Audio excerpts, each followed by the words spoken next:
남지방과 제주에 비 또는 눈이 오겠습니다. 밤부터 서해 5도에 2에서 7cm, 경기와 인천에도 1에서 5cm의 눈이 내리겠습니다. 지금까지 이창진이었습니다. 일라디오 5시 뉴스를 마칩니다. KBS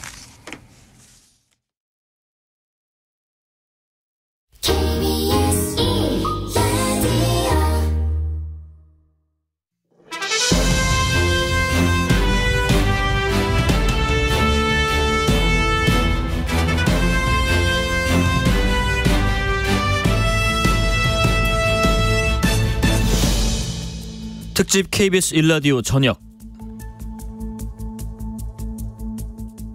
안녕하세요. 특집 KBS 일라디오 저녁 진행자 KBS 김용준 기자입니다. 오늘 국민의힘은 비대위원장 인선을 둘러싸고 난상 토론을 벌였습니다. 국민의힘 당내 위기를 진화할 소방수로 한동훈 법무부 장관을 전격 투입할까요? 한편 민주당에서는 전 대표들이 위기입니다. 송영길 전 대표는 구속 기로에 섰고 이낙연 전 대표는 당내 의원 100여 명에게 거센 비판을 받고 있습니다. 북한은 이틀 연속 대형 미사일 도발을 했고 경복궁은 이틀 연속 낙서 테러를 당했네요.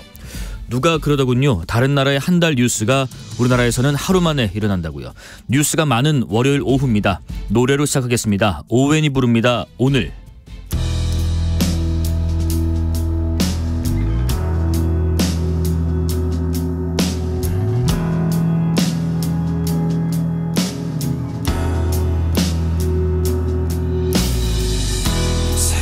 내시 잠들지 않아 돌아갈 수 없는 시간들을 생각하고 내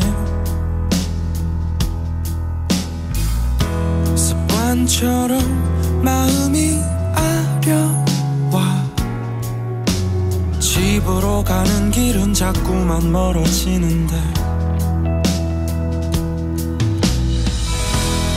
저만치 멀어지는 찾을 수 없는 잡을 수 없는 Take it easy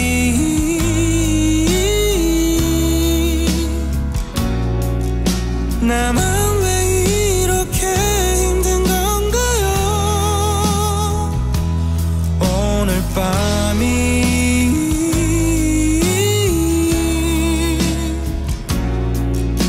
왜 오늘의 나를 괴롭히죠 아무것도 한 게 없는 하루인데 나는 왜 이렇게 눈치만 보고 있는 건지 아쉬움은 나를 찾아 다가오네 창문 밖은 벌써 따뜻한데 Take it easy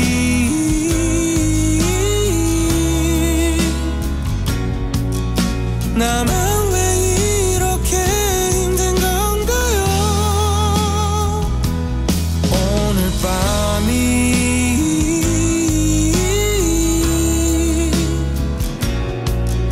왜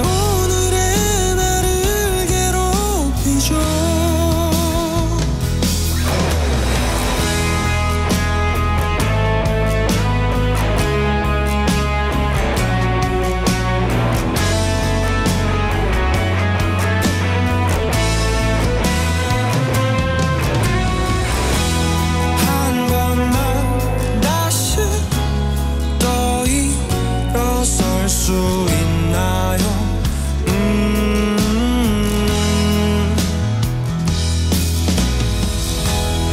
오늘도 슬픔에 잠겨 밤을 지우고 있나요? Take it easy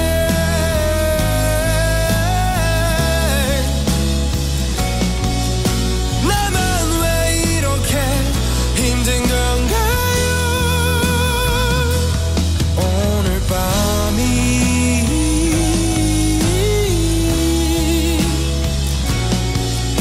왜 오늘의 나를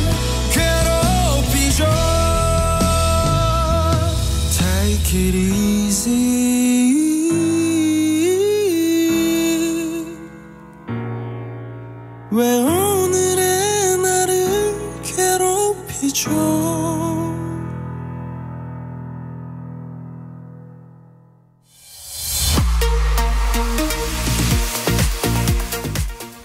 뉴스 브리핑입니다. 뉴스 브리핑 맡아주실 서은영 뉴스 큐레이터 모셨습니다. 안녕하십니까? 안녕하세요. 날이 많이 춥습니다. 너무 춥습니다. 굉장히 춥고 또 뉴스는 많고 그죠? 네. 뭐부터 전해드릴까 싶은데 우선은 우리 안보도 상당히 중요한 영역이니까 네. 북한이 그 단거리 탄도미사일 또 대륙간 탄도미사일 ICBM 쏜 소식부터 전해주시죠. 네. 합동참모본부는 북한이 오늘 오전 8시 24분쯤 평양 일대에서 동해상으로 대륙간 탄도미사일 네. ICBM이라고 부르죠. 네. 한 발을 발사했다고 발표했습니다. 어젯밤 단거리 탄도미사일 발사에 이어서 약 10시간 만에 또다시 도발에 나선 건데요. 그러니까요. 오늘 발사한 ICBM은 지난 7월에 시험 발사했던 신형 고체 연료 ICBM 화성 18형과 동일한 것으로 확인이 됐습니다. 네네. 이번 ICBM 발사는 지난 7월 이후 5달 만이고요. 올 들어 5번째입니다. 이번 발사와 관련해서 합참은 오늘 북한을 향해서 한반도와 영내 군사적 긴장을 고조시키고 있는 북한의 무모한 도발 행위를 강력히 규탄하고 이를 즉각 중단하라는 경고 성명을 발표했습니다. 예, 이게 신형 고체 연료, 그러니까 고체 연료라는 ICBM이라는 게 그 액체 연료는 채운 지 얼마 안 된 상태에서 이제 바로 미사일을 좀 쏴야 되는데 이 고체 연료는 그냥 보관하기도 쉬워요. 네. 기습 발사하기도 용이하고 하다 보니까 항상 이제 비수를 꽂는 거고 보니까 그 고각 높이 발사해서 동해로 떨어졌지만 이거를 정상 각도로 갔다면 미국까지. 미 본토까지 네, 갔을 그렇습니다. 거다. 그래서 굉장한 지금 도발이고 위협이 된다 이렇게 보고 있는데 왜 자꾸 이렇게 도발을 하는 걸까요? 아무래도 현재로서 이제 한미 양국이 내년 예. 8월에 이제 실시하기로 한 이 연합훈련에서 핵작전 연습을 하기로 한 것에 대한 반발로 보입니다. 이 결정이 지난주에 이뤄졌거든요. 네네. 북한은 어제 단거리 탄도미사일 발사 직후에도 국방성 대변인 담화 통해서 한미 핵작전 연습 결정이 노골적인 핵대결 선언이다 이렇게 규탄을 하기도 했습니다. 네네. 이외에도 이제 한미 양국의 대북 압박 수위도 점점 높아지고 있는데 지금 부산 해군 기지에는 미국의 핵 추진 잠수함 미주리함이 입항한 상태거든요. 맞습니다. 그리고 또 올해 안에 이 한미일 3국이 실시간으로 이제 북한의 미사일 경보 정보를 공유하기로 했어요. 이런 시스템 마련하기로 했는데 네. 이런 여러 가지 상황이 좀 겹치면서 북한의 도발이 이어진 것으로 보입니다. 네, 이런 가운데 또 한미 정보 당국이 이 예상을 또 했어요. ICBM이 12월 내에 쏠 거다라고 김태효 실장이 또 언급하기도 했고 또 어제 오늘 쐈는데 왜 이렇게 두 번에 나눠 쐈는지도 궁금하고 여러 가지 좀 복잡한 안보 상황 때문에 분석이 좀 더 많이 필요해 보입니다. 정치권 소식으로 이어가 보겠습니다. 오늘 여러 가지 화두 주제 많았지만은 특히 국민의힘에서 비상대책위원장 혹시 오늘 누구로 추대를 하는가 의견이 모아지는가 굉장히 네. 좀 주목을 했습니다. 오후에 아까 한 2시부터 맞아요. 열렸던 회의가 조금 전에 마무리된 것 같은데 오늘 그 중진들하고 또 연석 회의가 있었거든요. 네. 근데 이제 또 결론은 못 냈다라는 게 나와서 하는 얘기고 또 윤재욱 원내대표 겸 지금 대표 권한대행 중요한 의견 수렴 과정을 거쳤다. 아직 좀 복잡한가 봅니다. 하지만 그래도 가장 유력한 후보는 한동훈 법무장관 아니었나요? 기자들도 많이 물어봤어요. 그죠? 네, 그래서 결국에는 이렇게 고심 끝에 결국에는 한동훈 위원장으로 가지 않겠냐라는 얘기가 지금 나올 수밖에 없는 게 네네. 그의 이름 석자 말고는 이제 다른 후보들은 굉장히 지금 거의 가려진 상태거든요. 그래서 오늘도 아무래도 이제 한동훈 장관을 추대하냐 마느냐가 이제 가장 큰 쟁점이었던 것으로 보이는데요. 예. 현재 지금 한동훈 추대론을 밀고 있는 의원들 일부가 연석회의 앞두고 참석자들한테만 전화 돌리면서 적극적인 설득 작업을 했다 이런 보도까지 나왔었거든요. 근데 이들의 주장은 뭐냐? 그럼 예. 이제 수도권 위기론을 돌파하려면 아무래도 좀 대중적 인지도도 좀 높아야 되고 또 당의 얼굴을 좀 바꿀 수 있어야 되는데 그러려면 한 장관처럼 좀 이미지도 젊고 새로운 이런 사람이 좀 들어와야 결국은 중도 표심에 좀 영향을 주지 않을까? 그래야 네. 지금 수도권 위기론도 좀 돌파하지 않을 수 있을까? 이런 논리인 거고요. 반면에 좀 반대 측도 만만치 않은 논리인 게 네. 지금 이제 친윤 핵심 인사로 꼽히는 한 장관이라는 말이죠. 그러니까 아무래도 이제 김기현 전 대표의 이런 결국에는 김기현 전 대표가 아무래도 네. 물러난 이유 자체가 네네. 결국에는 이제 청와대와의 이제 거리두기에 대통령실이요? 실패했다라는 네네네. 이야기들이 네. 이제 계속 나올 수밖에 없는 건데 그렇다면 결국은 이제 한 장관으로 결국에 돌아간다면 결국엔 수직적인 당정 관계로 돌아가는 거 아니야? 그러니까 극복이 안 되는 거 아니야?라는 이야기가 나올 수밖에 없다라는 거죠. 예. 그리고 또 이제 공천하고 선거 전략을 지금은 이제 진두지휘해야 할 시점이잖아요. 근데 어디까지나 한동훈 장관은 이 법 쪽의 이 전문가인 거지. 네.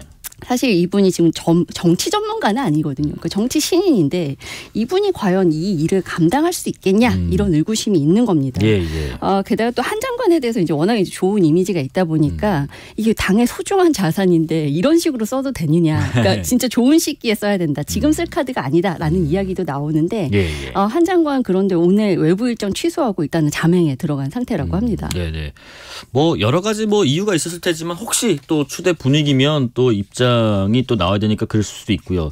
또 이제 말씀하신 것처럼 이제 한동훈이라는 카드가 너무 빨리 나오는 거 아니냐라는 뭐 얘기도 있었다고 하고 또 오늘 그 연석 회의에서는 그러면 비대위원장 말고 선거대책위원장은 어떠냐 뭐 이런 얘기 나왔다고 맞습니다. 하고 그리고 또 기자들이 궁금하니까요. 그러면은 앞에 나와서 얘기하셨던 의원분들 또 최고위원분들은 대충 비율이 뭐 절반은 넘었어요. 이렇게 물어봤더니 뭐 한 5분의 2, 3은 된다라는 분들도 있고 한 뭐 반반 정도 갈렸다는 분들도 있고 그러면 또 이름이 또 누가 나왔느냐? 뭐 김한길, 네, 그렇습니다. 그리고 원희룡 뭐 이런 네네, 분들도 나오긴 그렇습니다. 했는데 대체로는 한동훈 장관을 투입하니마니 뭐 그런 얘기가 많았던 것 같고 어쨌든 결론적으로는 오늘 결론을 못 냈고 의견 수렴 과정을 조금 더 거치되 너무 오래 끌지는 않겠다라고 또 윤재욱 원내대표가 얘기했어요. 그러니까 뭐 시간이 없으니까요. 예, 뭐 시간이 이제 네. 정말 없어요. 그래서 얼른 이제 리더가 정해지고 선대위 체제, 공관위 체제로 또 전환을 해야 할 것 같습니다. 이낙연 전 민주당 대표도 지금 신당 창당 의지를 연거푸 계속 밝히고 있고 구체적인 방송 언론 출연 통해서 계획도 좀 가시적으로 내보이고 있는데 그래서 당 안팎에서 특히 당 내에서 네. 그것도 현역 의원들이 지금 그렇게 창당하시면 안 됩니다. 창당하지 마세요. 이렇게 반대 비판 의견을 상당히 많이 내고 있다고요. 네, 지금 연일 좀 그런 목소리가 나오고 있어서 예. 아무래도 부담이 될 것으로 보이는데요. 오늘도 이제 친명계 원외 모임인 더민주혁신회의가 기자회견을 열었습니다. 예. 그러면서 이낙연 전 대표 규탄 목소리를 높였는데요. 신당 창당에 명분이 없다. 그리고 당 대표까지 하신 분이 이제 창당하면 누가 동의하고 공감하겠느냐 이런 날선 비판을 한 겁니다. 네. 지난주 목요일부터는 초선 의원들 주도로 해서 이 전 대표의 신당 창당을 반대하는 연서명도 좀 진행되고 있는데 현재까지 소속 의원의 절반이 훌쩍 넘는 120명 정도 참여했다 이런 보도도 나왔거든요. 예. 근데 좀 이런 움직임을 두고 당내에서 좀 우려의 목소리도 있습니다. 그러니까 연서명 받고 이 전 대표 이렇게 공개적으로 비판하는 게 오히려 이 당 대표까지 하신 분을 신당 창당으로 내모는 결과를 초래하는 거 아니냐 이런 이야기인데요. 그럼 이재명 대표는 과연 이제 여기에 대해서 어떤 생각을 하느냐. 그렇죠. 지금 이낙연 고립 작전에 힘을 보태고 있다 이런 분석들이 나옵니다. 오늘 뭐 네. 김대중 전 대통령 관련된 영화 뭐 맞습니다. 시사회 하는데 거기에서 뭐 만날 수도 있다 뭐 이런 얘기도 있었는데 혹시 조언은 이루어졌나요? 결국 불발이 불발됐고요. 됐습니다. 예. 그러니까 이 자리에서 이제 이낙연 전 대표는 만나지 않고 이재명 대표가 김부겸 전 국무총리를 만났는데요. 예. 공개 환담도 하고 함께 영화도 감상을 했습니다. 근데 그럼 왜 이재명 대표가 지금 이제 김부겸 전 국무총리 만난 게 왜 중요하냐? 최근에 좀 불거졌던 설 중에 하나가 삼총리 연대설이라는 게 있었습니다. 그러니까 이낙연 전 대표가 계속 이제 신당 창당 이야기가 나오는데 여기에 같이 김부겸 전 총리, 정세균 전 총리가 힘 보태는 거 아니야? 이 세 분이 이제 결국 문재인 정부에서 총리를 지낸 분들인데 이 세 분이 연대할 수 있다. 그럼 좀 힘이 생길 수도 있다. 이런 이야기들이 나온 거죠. 예. 근데 이제 사실 정세균 전 총리나 김부겸 전 총리는 부인을 했습니다만 이걸 아무래도 좀 진화하기 위해서는 이재명 대표가 좀 직접 나설 필요가 있었다고 판단한 게 아니냐. 그래서 이번에 김부겸 전 총리를 오늘도 만났지만 조만간 또 만나기로 했습니다. 그리고 예. 또 다음 주엔 정세균 전 총리 만나기로 했다고 하거든요. 그래서 이런 것들 보면은 이낙연 전 대표만 쏙 빼놓고 만나는 게 고립시키기 작전이다. 이런 이야기들이 나오는 거죠. 네. 이낙연 전 대표 같은 경우에는 말씀하신 대로 오늘 원래는 그 시사회 초청을 받았었기 때문에 만나는 거 아니야? 이렇게 기대감도 있었는데 결국 시사회 참석 시간을 좀 바꾸면서 만남이 불발이 됐습니다. 뭐 이낙연 전 대표가 일전에 얘기했었죠. 뭐 사진 찍는 용도로는 안 만나겠다라고 했기 때문에 뭐 구체적인 내용이 나오기 전에 그 그림만으로 어떤 해석의 오해를 낳을까봐 좀 시간대를 피하지 않았나 생각이 되고 뭐 김부겸 전 총리는 이재명 대표하고 시사회 끝나고 나서 뭐 그런 얘기를 또 했어요. 이낙연 전 대표를 포용해야 한다라는 취지로 알아두면 되겠느냐라고 했더니 당연히 그래봐야 되지 않겠느냐. 큰 물줄기를 만들 수 있도록 노력해달라는 얘기도 이재명 대표에게 건넸다. 뭐 이런 얘기도 백브리핑을 통해서 우리 전했습니다. 자, 그리고 오늘 민주당 관련된 얘기가 또 하나 또 있죠. 송영길 전 민주당 대표 구속영장 실질 심사가 지금 서울중앙지법에서 진행 중이고 아침 일찍 이제 들어갔고요. 계속 이어지고 있는데 지금 이제 송영길 전 대표에 대한 영장 실질 심사가 종료가 됐다고 합니다. 6시간 반 정도 걸렸고 사실 이 실질 심사가 종료됐지 그다음부터는 이제 이 조서 관련된 것들 하나씩 검토가 필요하죠. 검토하면서 도장 찍고 많이 묻기 때문에 제 경험상으로는 한 자정 뭐 빠르면 자정 직전 뭐 자정 지나면 막 구속 여부가 결정될 것 같아요. 그죠? 네. 일단은 오늘 법원에 출석하면서 기자들과 좀 몇 마디 대화를 좀 나눴는데요. 네. 앞서 검찰 조사에서는 묵비권을 행사했지만 오늘은 불법 정치자금 수수를 비롯한 내 혐의를 부인하면서 검찰 주장 적극적으로 반박하겠다 이렇게 이야기를 했었거든요. 예. 송 전 대표의 혐의는 크게 세 가지인데요. 2021년 민주당 전당대회를 앞두고 돈봉투 살포에 개입한 혐의, 또 외곽 후원 조직 통해서 불법 정치자금과 뇌물 수수한 혐의, 또 증거인멸 시도한 혐의입니다. 송 전 대표는 불법 정치자금 의혹에 대해서 이 검찰이 돈봉투 수사가 잘 풀리지 않으니까 별건 수사한 거다 이렇게 주장을 했고요. 특히 이제 처벌 모면하기 위해서 관련자를 상대로 회유를 시도했다. 이런 검찰 주장에 대해서는 강압적 수사를 하는 검찰에 맞서서 피해자로서 정당한 방어권 행사한 거다 이런 논리를 펼쳤습니다. 구속 여부를 가르는 쟁점은 혐의 입증 정도, 뭐 또 증거 인멸 우려 뭐 이런 것들이 될 텐데 구속 여부는 말씀하신 대로 오늘 밤늦게 혹은 뭐 내일 새벽쯤 결정될 전망입니다. 송 전 대표는 심사를 마친 뒤에 구속 여부가 결정될 때까지 서울구치소에서 대기하기로 했습니다. 이게 지금 법조 쪽에 있는 제가 아는 뭐 취재 기자들한테도 물어봐도 한 반반 정도 보는 사람들이 꽤 있는 것 같더라고요. 어쨌든 이 구속 여부에 따라서 앞으로 송 전 대표에 대한 정치적인 어떤 방향 그리고 총선 준비 과정에서의 민주당의 어떤 향배에도 좀 영향을 미치지 않겠습니까? 맞습니다. 이게 구속영장이 발부되면 이제 검찰로서는 수사 정당성을 확보하게 되니까 아무래도 수사 속도를 내겠죠. 그러면 돈봉투 수수 의혹을 받는 민주당 현역 의원들까지도 이제 조사 대상이 되는 겁니다. 그러니까 소환이 본격화된다는 건데 당연히 민주당으로서는 뭐 선거 앞두고 큰 부담이 될 수밖에 없고요. 반대로 이제 불구속 결정이 된다. 그러면 지금 8달 동안 수사가 이어졌단 말이죠. 그런데 검찰이 이제 정치적 수사, 기획 수사했다라는 게 송 전 대표의 계속된 주장이었는데 거기에 이제 힘을 실어주게 되는 거죠. 그래서 검찰로서는 관련 수사에 좀 제동이 걸릴 수밖에 없겠다 이런 분석이 가능해 보입니다. 검찰은 계속해서 지금 수사 속도를 높이고 있는데 이 사건 관련 핵심 피의자인 이 무소속 윤관석 의원에게 오늘 징역 5년을 구형했고요. 송 전 대표에게 돈봉투 전달한 혐의로 함께 기소됐던 강내구 전 한국감사협회장에게는 징역 3년을 구형했습니다. 윤 의원은 앞서서 이 돈봉투 살포 방안에 협의한 사실에 대해서는 인정을 한 바 있습니다. 뭐 구속이 되면 뭐 이 내용에 대해서 뭐 어떤 조금 일단락이 될 수도 있는 국면인데 기각이 되면 이제 여러 가지 복잡한 상황들이 옵니다. 이게 기각이냐? 그 기각 사유에도 뭐 때문에 기각을 한다. 이 혐의 내용까지 부인하는 경우도 있고요. 그렇지 않고 혐의는 어느 정도 인정이 되지만 구속까지는 필요가 없다라는 경우도 있을 수 있고요. 그래서 이 결정이 되는 대로 혹시나 그러기엔 좀 빠르게 하겠지만은 저희 방송 중에라도 나오면 추가적인 속보를 전해드릴 수 있도록 하고 어쨌든 송영길 전 대표에 대한 구속영장 실질 심사는 조금 전에 마무리가 됐고 결과를 기다리고 있다라는 소식도 전해드렸습니다. 그리고 이게 참 무슨 일인지 모르겠어요. 옛날에 저는 그 우리 숭례문 남대문 그 화재 났을 때가 또 떠올랐는데 경복궁 담벼락에 무슨 말도 안 되는 스프레이로 낙서를 해서 이게 참 뭔 일인가 싶었는데 그걸 또 지우느라 이 추운 날에 엄청 또 고생들 하고 계시단 말이에요. 그게 또 스며들면 안 되니까. 근데 한 명 더 그랬다면서요? 네, 그렇습니다. 그러니까 이 이제 첫 번째 낙서 사건이 발생한 게 이제 16일이고 어제 이제 17일 오후 10시 20분쯤에 경복궁에 또 다른 낙서가 추가됐다. 이런 신고가 경찰에 접수가 된 겁니다. 그러니까 새로운 낙서가 발견된 곳은 이미 낙서로 훼손돼서 이제 문화재청이 복구 작업 중인 영추문 좌측 담벼락인데요. 훼손된 면적은 길이 3m, 높이 1.8m쯤 됩니다. 추가된 낙서는 이 붉은색 스프레이로 특정 특정 가수와 앨범 이름이 쓰인 것으로 알려졌는데 네. 두 번째 낙서 용의자 같은 경우에는 20대 남성인데 오늘 오전에 경찰이 자수했다고 합니다. 경찰은 이 용의자를 대상으로 해서 구체적인 범행 경위, 첫 번째 낙서 용의자와의 공범 유무 이런 것들 확인하고 있다고 합니다.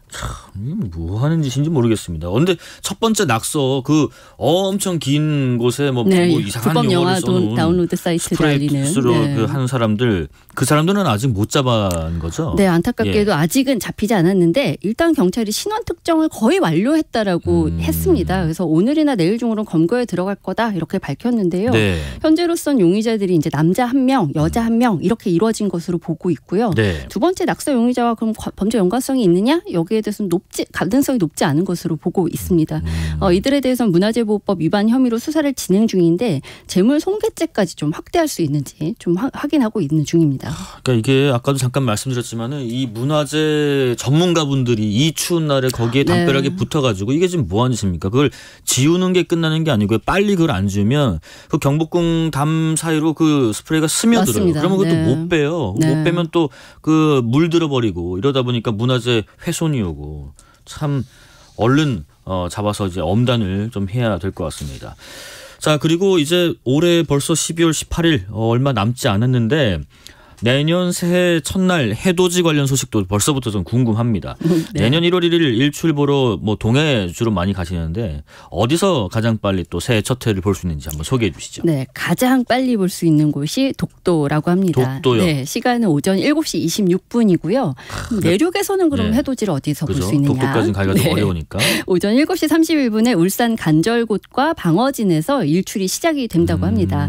서울에서는 오전 7시 47분에 새해 첫 해가 떠오른다고 하니까 산이나 좀 높은 곳에 가셔서 이렇게 해를 보실 수 있을 것 같습니다.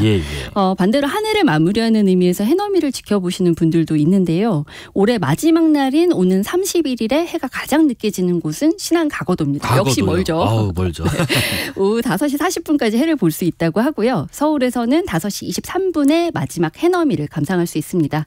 전국 각 지역의 일출과 일몰 시각은 한국천문연구원 천문우주지식정보 홈페이지에 생활천문관에서 확인하실 수 있습니다. 사실 저희가 뭐 서울 기준으로 말씀드리니까 좀 멀다 하는데 근처에 계신 분들은 또 가까우실 수도 있고요.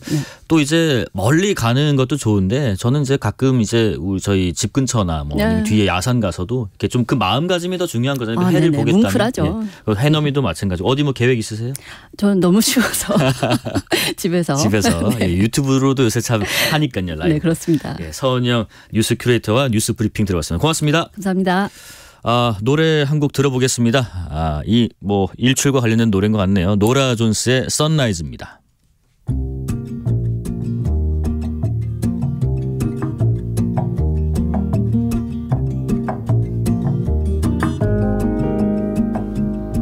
Sunrise, sunrise, looks like morning in your eyes, but the clock's held 9:15 for hours. Sunrise, sunrise, couldn't tempt us if it tried, 'cause the afternoon's already come and gone. And I said,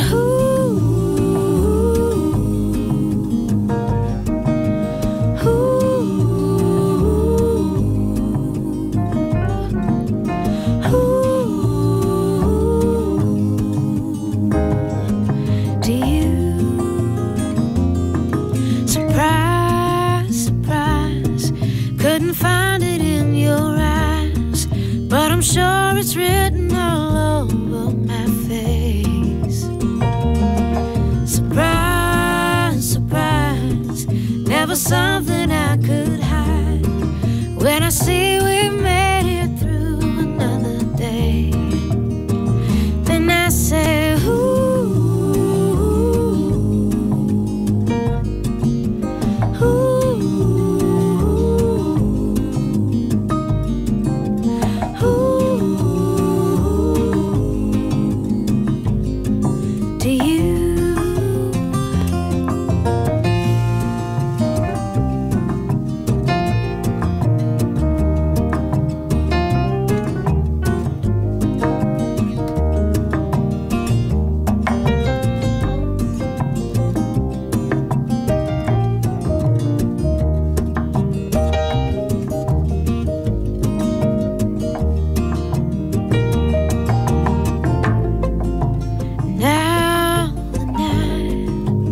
throw its cover down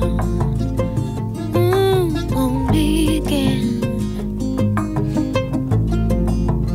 Ooh, and if I'm right, well, it's the only way to bring me back.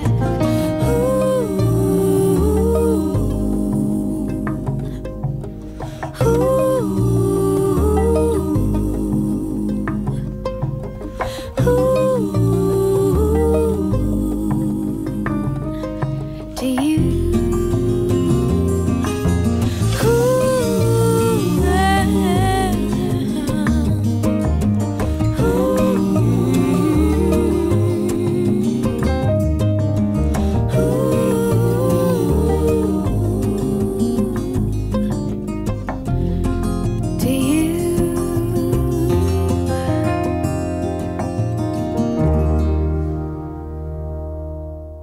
실시간 교통정보도 알아보겠습니다. 교통정보센터 정현정 리포터 나와주세요. 네, 추웠던 주말이 지나고 월요일 퇴근길인데요. 본격 겨울 날씨가 되면서 퇴근길도 역시 매우 춥습니다. 나오실 때 따뜻한 옷차림 필요하겠습니다. 도로도 아직 미끄러운 곳들이 많아서 곳곳으로 돌발 구간이 많은데요. 먼저 경부고속도로 서울 쪽으로 주감휴게소 부근 1차로는 승용차 단독 사고 있어서 처리하고 있습니다. 미리 다른 차로로 변경하시고요. 안성 분기점에서 안성 휴게소까지도 밀리고 있습니다. 기흥에서 신갈 분기점까지 막히고 있고요. 신갈 분기점 진출로 갓길에서는 화물차도 고장나 있어서 처리 작업에 들어갔습니다. 서해안고속도로 서울 방향은 당진 부근에서는 중형 화물차 고장난 차가 서 있습니다. 발안에서 밀리고 있고요. 팔탄 분기점에서와 매종 휴게소에서 팔곡터널까지 이어서 정체입니다. 일직 분기점에서 금천까지 천천히 가고요. 중부 내륙고속도로는 양평 쪽인데요. 낙동 분기점 1차로에 승용차 관련 사고 있습니다. 미리 다른 차로로 변경하시기 바랍니다. 호남고속도로는 순천 쪽으로 장성에서 남장성 분기점 2차로에 작업을 하고 있어서요. 장성 나들목부터 밀리고 있습니다. KBS 교통정보센터에서 정현정입니다.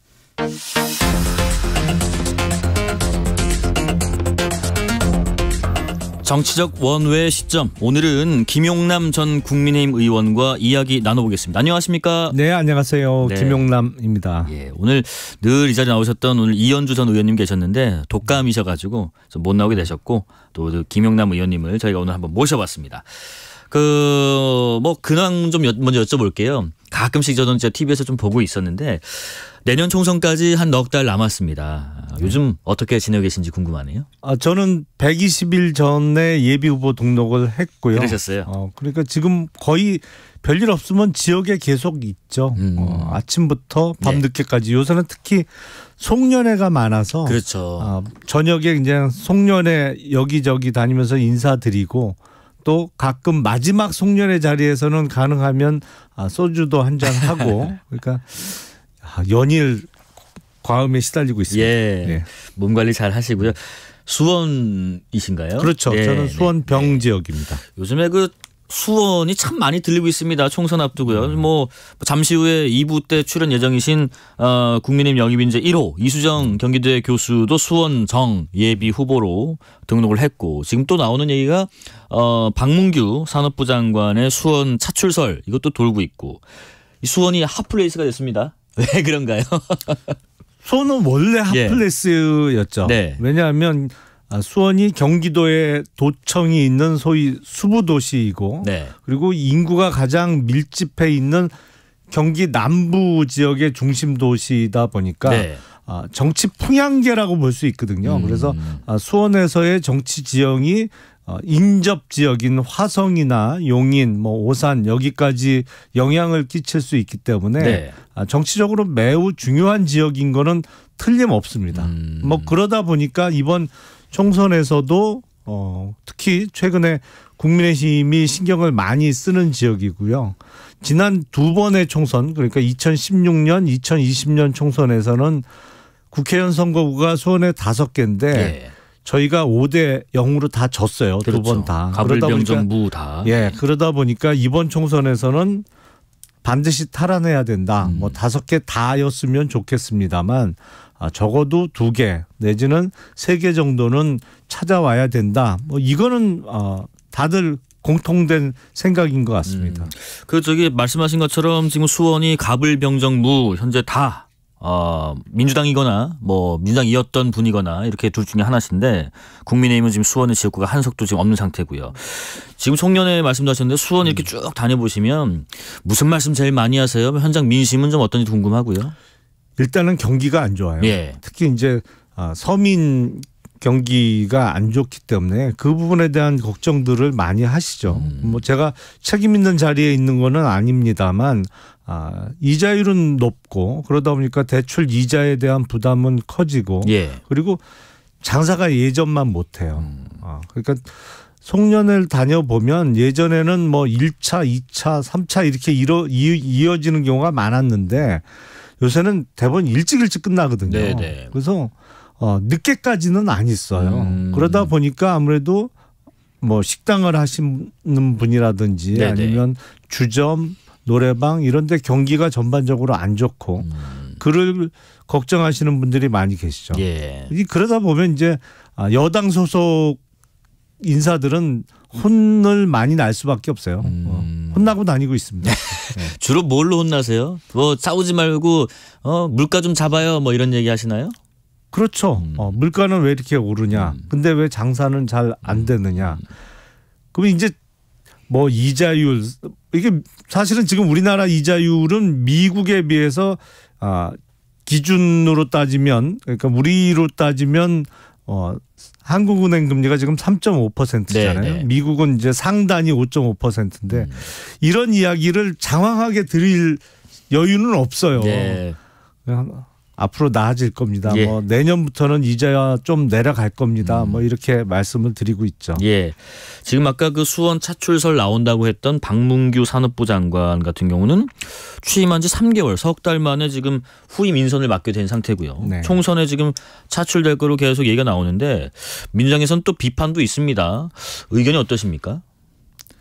저는 박문규 장관을 개인적으로 잘 압니다. 네. 왜냐하면 제가 2015년도에 제가 현역 국회의원으로 있을 때 당시 8달 경찰서 신설이 저의 가장 그 중요한 프로젝트였는데 네. 경찰서 신설을 하려면 예산을 받아야 되잖아요. 그렇죠. 그때 박문규 장관이 당시 예산을 담당하는 기재부 2차관이었어요. 그래서 제가 부탁도 많이 하고 네네. 8달 경찰서 신설과 관련해서 뭐 엄청나게 제가 못 살게 많이 굴었죠. 네. 이거 해달라고. 그래서 잘 아는 사이고 무척 좋은 분이에요. 스마트하고 훌륭한 분이신 건 틀림없습니다. 그런데 저는 박문규 장관의 국민의힘 입당과 이번 총선의 출마에 대해서 마냥 환영할 수 있는 입장은 아니에요. 왜 그렇죠? 왜냐하면 예. 이게 총선에 출마하는 사람들의 출마의 어떤 변이 있잖아요. 예. 제가 태어난 이 고향 그리고 국회의원이니까 지방의원이 아닌 국회의원으로서 이 나라와 국민을 위해서 열심히 봉사하겠습니다. 뭐 예. 대부분 출마의 변이 그런 취지인데 네. 당장 드는 의문이 그래 이번 총선에 출마해서 당선돼서 초선 의원으로서 그러니까 300명의 국회의원 중에 한 명으로서 열심히 일을 할 수도 있겠고 성과를 낼 수도 있겠습니다만 네. 사실 국회의원보다 지금 더 중요한 자리에 계시잖아요. 중요경제부처 장관이고 예. 산업부 장관. 산업부가 얼마나 커요. 또 더군다나 뭐 밑에 조직이나 규모도 어마어마하고 예. 우리나라 각 산업 분야를 다 다루는 곳이잖아요.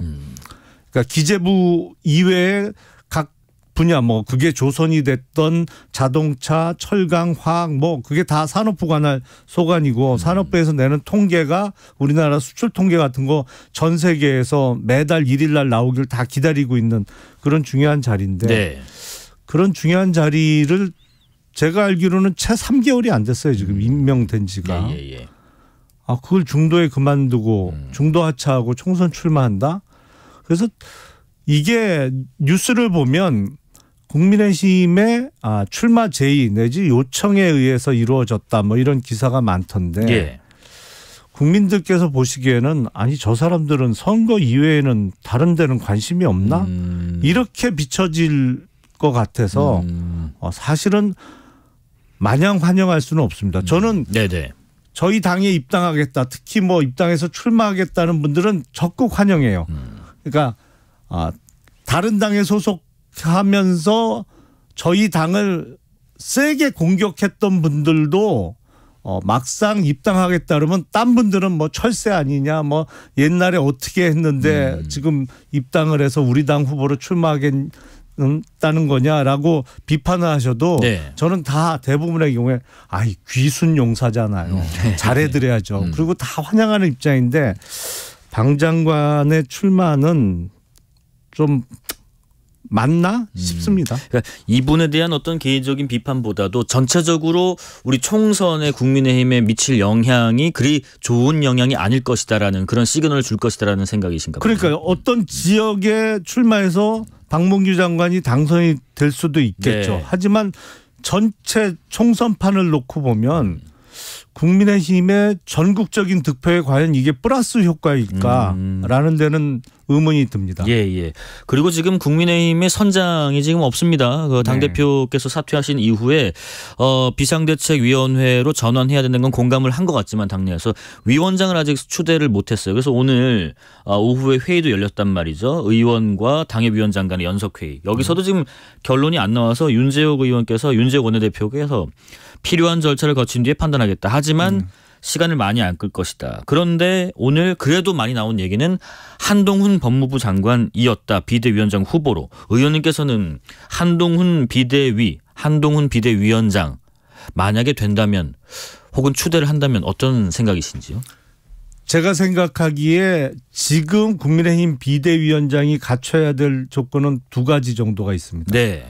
첫 번째는 지금까지 수직적 관계로 비춰졌던 대통령실과 국민의힘 소위 당정 관계라는 것을 적어도 수평 내지는 수평 비슷하게 보일 정도로 당을 이끌 만한 그러니까 용산에 대해서 할 얘기는 할 수 있는 그런 인물의 이미지가 필요해요. 그게 첫 번째고요. 첫 번째 조건이고요. 두 번째는 선거를 알아야 됩니다.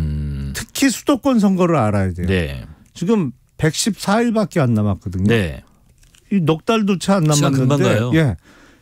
선거는요. 저도 참 선거 여러 번 치르면서 대부분 떨어지고 뭐 한 번 붙고 그랬습니다만 정말 어려워요. 제 개인적인 말씀을 드리면 제가 재선거만 5번 치러봤습니다. 예. 그중에 한 번 당선되고 나머지는 떨어졌는데 네. 이제 선거 조금 알겠어요. 다 아는 건 아니고 조금 알겠어요. 네. 선거를 이렇게 치렀어야 되는데 그때 내가 이런 실수를 했구나. 뭐 이런 점이 부족했구나. 근데 아무리 머리가 좋고 뭐 영특한 사람도 선거 경험 한 번도 없이 자기 선거를 잘 치르기도 어려운데 전체 선거판을 이끈다? 더군다나 그게 집권 여당의 비대위원장으로 앞으로 110여일 남은 선거를 이끈다? 이거는 거의 공상소설 수준이에요. 그럴 수가 없습니다. 정치력이 좀 부족하다라는 말씀이신 것 같고 그러면은 한동훈 비상대책위원장이 아니라 오늘 나왔던 얘기 중에 그런 얘기도 있었대요. 선거대책위원장, 선대위원장은 어떠냐? 뭐 이런 역할론에서 나옵니다. 통상 보면 총선 때 선대위원장은요. 공동선대위원장 체제로 하죠. 갑니다. 네. 그거는 얼마든지 할 수 있겠죠. 한동훈 장관이 일단 대중 인지도가 높고 나름대로 팬덤이 형성되어 있는 인물이다 보니까 뭐 일종의 셀럽이잖아요. 그러니까 공동선대위원장으로서 어떤 지원 유세를 다닌다든지 뭐 하는 거는 얼마든지 할 수 있겠죠. 하지만 지금 비대위원장은 가장 급선무는 공천관리위원회를 꾸려야 되거든요. 그리고 공천의 룰 아니면 방향 같은 것을 제시를 해야 됩니다. 물론 구체적인 것은 공관위에서 결정하겠습니다만 어떠한 성격의 공관위를 꾸리느냐 이건 비대위원장의 몫이거든요. 맞습니다. 당장 이것부터 해야 되는데 자기 선거 한 번도 안 치러본 사람이 이걸 잘 해낼 수 있다?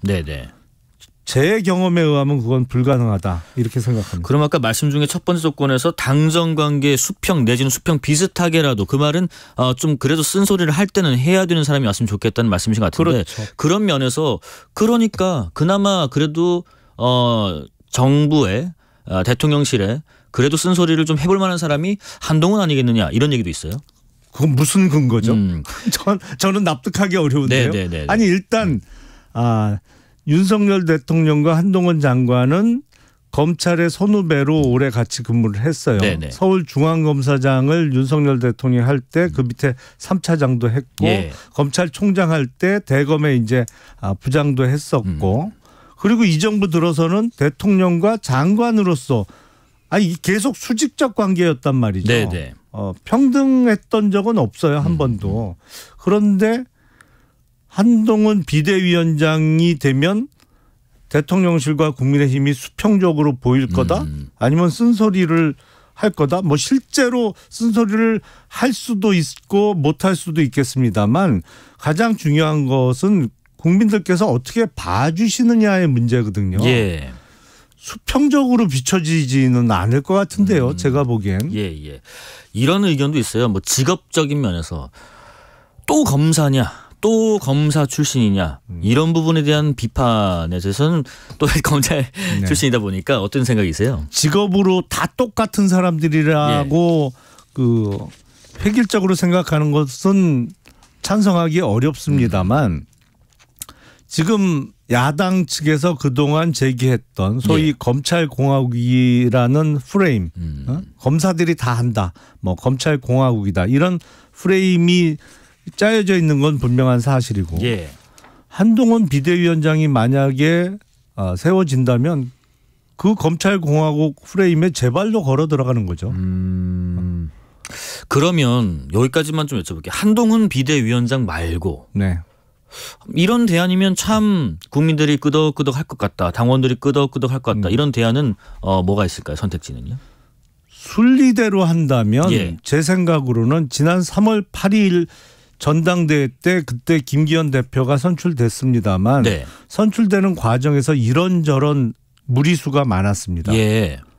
그런 무리수가 없었다고 하면 나경원 전 의원이나 안철수 의원이 당대표로 뽑혔을 가능성이 가장 높죠. 네. 뭐 순리대로 한다면 그 두 분 중에 한 분이 비대위원장을 하는 게 맞겠죠. 근데 그게 현실적으로 불가능하다. 네.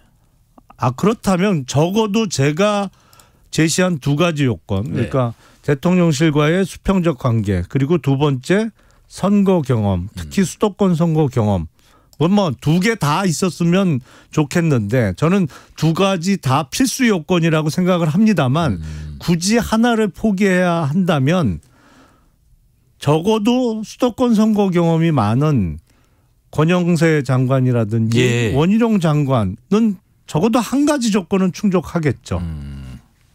권영세, 원희룡, 나경원, 안철수 말씀하셨는데 짧게 하나만 더. 안철수 의원이 최근에 그런 얘기했대요. 친윤과 비윤이 공동 비대위원장 맡으면 어떻겠느냐. 뭐 일종의 타협책이라고 볼 수 있겠죠. 근데 이게 보면 친윤 비윤도 뭐 그걸 정확하게 가를 수 있는지도 의문입니다만 아무리 내부적으로 이견이 있더라도 총선 같은 중요한 시점이 다가오면 힘을 합쳐서 총선에서 이길 국리를 해야 되거든요. 근데 그게 안 되는 것 같아요. 지금 보면 이게 뻔히 잘못된 길로 가고 있는 것을 아는데 그게 보이는데도 억지를 쓴단 말이죠. 무리수를 두고. 그런 일은 없어야만 그래야만 국민의힘이 적어도 살아남을 수 있습니다. 이번 총선에서. 정치적 원의 시점 김용남 전 국민의힘 의원과 함께 하고 있습니다. 이번엔 민주당 얘기 보겠습니다. 이른바 지금 이낙연 신당에 대해서 불가론이 확산하는 모양새인데 특히 당내에서 뭐 100명이다 105명이다 120명이 넘는다 이런 의원들이 지금 신당 만들지 마세요. 그 만드는 거 안 좋습니다. 이렇게 이름을 올리고 있다.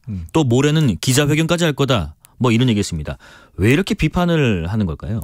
선거에서 중요한 요소는 네 가지라고 저는 생각을 합니다. 첫 번째는 유권자의 정치적 성향이에요. 이건 잘 안 바뀌어요. 두 번째는 바람, 큰 바람이라고 하는 소위 중요 이슈. 이게 정권 심판론이냐 아니면 정부 지지론이냐 뭐 이렇게 나눠줄 수가 있죠. 네. 세 번째 요소가 구도입니다. 선거 구도요. 구도. 네. 1대1 구도로 치르냐 3파전이냐 4파전이냐. 예. 그리고 이제 마지막으로 인물이 좀 영향을 끼칠 수 있는데 네. 인물보다 훨씬 중요한 요소가 선거 구도거든요. 근데 민주당 의원들의 입장에서는 이낙연 신당이 만들어져서 거기서 후보를 낸다. 네. 그러면 국민의힘은 깨질 수도 있고 안 깨질 수도 있잖아요. 네네. 뭐 이준석 신당이 만들어지면 모르겠습니다만 만약에 안 만들어지는 상황에서 민주당은 둘로 갈라진다. 그러면 선거에 불리할 수밖에 없죠. 표가 그러니까 갈리니까요. 당연히 반대할 수밖에 없습니다. 그런데 이낙연 전 대표 입장에서는 그 안 깨지기 위해서 필요로 하는 전제 조건들이 있을 거 아니에요. 네. 민주당의 당 운영 방침의 변화라든지 실질적으로 뭐 소위 친명 패권주의가 없어져야 한다든지 이런 요구를 하는데 그거에 대한 화답이 있어야지 무조건 나가지 말라 신당하지 말라 이렇게 요구해갖고 해결된 문제는 아니라고 저는 생각해요. 이낙연 전 대표가요. 조금 전 저희 KBS 방송에 좀 출연해서 이런 말씀을 하셨답니다. 지금이라도 획기적으로 변하면 민주당과 대화하고 여러 가지를 함께 논의할 용의가 있습니다. 이낙연 전 대표가 생각하는 수준만큼의 획기적인 변화 또 이재명 대표의 변화가 있으리라 생각하시는지요? 가능성이 전혀 없지는 않겠죠. 예. 가장 쉬운 방법은 이재명 대표가 당대표 사퇴하고 소위 친명 색깔이 옅거나 아니면 없는 비대위원장 체제로 바뀌고 네. 그 비대위원장 체제 하에서 구성되는 공간위로 이번 총선의 공천과 선거를 치르겠다. 그러면 이낙연 전 대표가 나갈 수 있는 명분이 없어지잖아요. 근데 이재명 대표가 그 정도 정치적 결단을 한다? 그러면 총선 이기겠죠. 그러니까 이재명 대표가 사퇴를 하는 선결 조건 정도는 돼야 이낙연 대표가 한번 돌아볼 수 있을 여지가 있을 것 같다는 말씀이신 것 같아요. 그건 그 최소한의 조건이겠죠. 예. 그리고 지금 뭐 국민의힘 민주당 할 것 없이 인재 영입을 활발하게 하고 있는 모양새입니다. 경찰국 신설에 반대했던 전국 경찰서장 회의를 주도하셨던 유삼영 전 총경이 민주당의 영입 인재로 합류를 했습니다. 지금 이재명 대표는 유 전 총경이 정부의 경찰 장악 시도에 맞선 국민의 경찰이라고 소개까지 해서 추켜 세웠는데 민주당의 인재 영입은 우선은 어떻게 평가하고 계시는지요? 지금 변호사님부터 해서 유삼영 전 총경까지 왔어요. 민주당의 인재 영입이 이번이 아마 3호로 제가 알고 있는데 앞선 1호와 2호는 조금 죄송스러운 말씀입니다만 대중인지도가 좀 떨어지는 분들이었던 걸도 제가 기억을 해요. 네. 성함을 처음 들어보는 분들이었으니까. 네. 근데 이번에 영입 발표가 된 유 전 총경의 경우에는 제가 보기엔 별로 바람직한 케이스는 아니라고 그렇습니까? 보여요. 왜냐하면 이분이 이제 정부 방침에 반대했던 가장 큰 이유는 행안부의 경찰국 신설과 관련해서 반대를 했던 것이잖아요. 맞아요. 경찰의 독립성 뭐 이런 거를 주장하면서 그러면 경찰청으로 있고 물론 지금도 경찰청이 있습니다만 행안부에 경찰국이 없을 때 경찰의 인사나 이런 게 독립적으로 이루어졌느냐 과거에 그렇게 생각하는 경찰 내부 인사는 거의 없을 거예요. 인사철이 다가오면 이런저런 청탁이나 뭐 그 잡음이 가장 많은 게 솔직하게 말씀드리면 경찰 인사입니다. 그렇습니까? 그리고 지금 법무부에는 오래전부터 지금 검찰청이 있잖아요. 외청으로. 법무부 안에 검찰국이 오래전부터 있어 왔어요. 그러니까 행안부에서 경찰국이 만들어진다고 그것만 갖고 반대할 수 있는 명분이 생긴다고는 생각 안 하고 다만 그 이후에 그러면 경찰 인사가 예전보다 더 어떤 정치 권력이나 이런 데 더 예속되는 상황이냐. 그런 점을 지적해야겠죠. 네. 국민의힘 인재 영입에 대해서는 어떤 평가를 갖고 계세요? 현재까지 스코어에서는요? 저는 사실 인재 영입도 중요합니다만 그거보다는 당이 정말로 총선 승리를 하려면 소위 큰 바람, 이슈에 있어서 역풍을 안 맞아야 돼요. 그러니까 가장 여당 후보로서 중요한 것은 대통령의 국정수행 지지율이거든요. 예. 이게 높으면 여당 후보는 쉽게 갑니다. 그리고 총선도 이길 거예요. 네네. 근데 지금 긍정평가율이 부정평가율의 대략 절반 정도밖에 안 되는 상황이잖아요. 네. 그러니까 이걸 개선시키려는 노력이 가장 중요하고 그다음 뭐 구도는 국민의힘 입장에서는 이준석 신당이 안 만들어지는 게 좋겠죠. 예. 그러면서 그 와중에 더불어민주당 둘로 갈라지면 더 좋을 거고 이제 선거공학적으로만 말씀을 드리면 예. 그다음 인재 영입인데 인재 영입에 있어서 대중적 인지도가 좀 높은 분도 들어와 있고 뭐 아닌 분도 들어와 있습니다만 너무 인재 영입에 매달릴 일은 아니다. 네. 인재 영입도 물론 중요하다고 볼 수 있습니다만 그거보다 훨씬 중요한 것은 대통령의 국정수행 지지율을 높이는데 여당으로서도 한몫을 해야 된다라고 생각합니다. 짧게 한 30초 남았네요. 송영길 전 민주당 대표 지금 구속 갈림길에 섰습니다. 영장실질심사 끝났고 지금 기다리고 있습니다. 어떤 결과가 나올 것으로 예상하시는지요? 근데 그 돈 봉투를 중간에 전달하고 했던 윤관석 의원이 구속이 됐었잖아요. 네네. 이게 조직적으로 이루어진 범행에 있어서 최정점에 서 있는 분이 송영길 전 대표이기 때문에 영장 발부 가능성은 매우 높다. 예. 그리고 그 전당대회 돈 봉투 이외에 뇌물도 약 4천만 원 정도 포함이 되어 있고 불법 정치 자금이 워낙 많아요. 알겠습니다.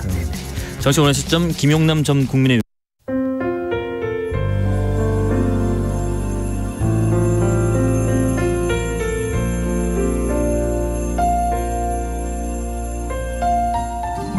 KBS 라디오 연중기획 희망충전 대한민국 565번째 이야기. 안녕하세요. 아나운서 이현주입니다. 선규는 매년 겨울이 싫습니다. 매서운 추위에 늘 여러 벌의 옷을 껴입고 있는 선균의 가족. 쉴 새 없이 흔들리는 창문과 냉기 가득한 집안은 뿌연 입김이 나올 정도인데요. 할아버지는 난방비를 벌기 위해 온종일 폐지를 주우려 다녀보지만 손에 쥐는 돈은 불과 몇천 원뿐입니다. 정신질환을 앓고 있는 아빠와 엄마 대신 지금껏 선규를 키워온 할아버지와 할머니. 밤마다 웅크린 채 잠을 청하는 두 분을 볼 때마다 선규의 마음은 아프기만 합니다. 선균의 가족이 조금 더 따뜻한 겨울을 보낼 수 있도록 여러분이 두 손을 꼭 잡아주세요.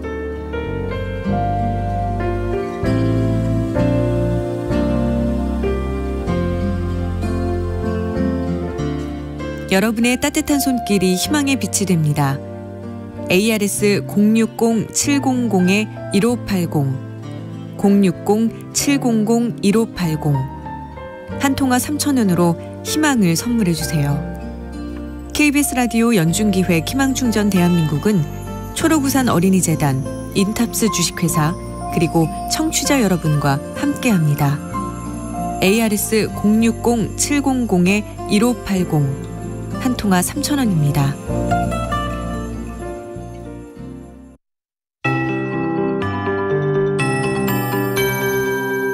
KBS 58분 날씨. 추위가 계속되는 한 주가 문을 열었습니다. 그래도 내일은 오늘보다 기온이 오르고 낮 동안에는 잠깐 영상권으로 기온이 오르는 곳이 많겠습니다. 하지만 이후로 수요일 오후부터 다시 추워져서 목요일부터 토요일 사이 사흘 정도는 영하 10도 이하로 다시 뚝 떨어지는 극심한 한파가 사흘간 지속되겠습니다. 이번 한 주간은 건강 해치지 않도록 각별히 주의를 하셔야 되겠고요. 현재 한파특보는 경기와 강원, 경북 일부 지역에 발효 중입니다. 내일 아침까지 춥다가 낮 기온이 영상권을 회복하겠습니다. 내일 아침은 서울이 영하 7도, 춘천 영하 11, 파주 영하 12, 대관령 영하 14도 등 전국이 영하 14도에서 0도 분포로 역시 내일 아침도 0도 이하의 기온이겠고요.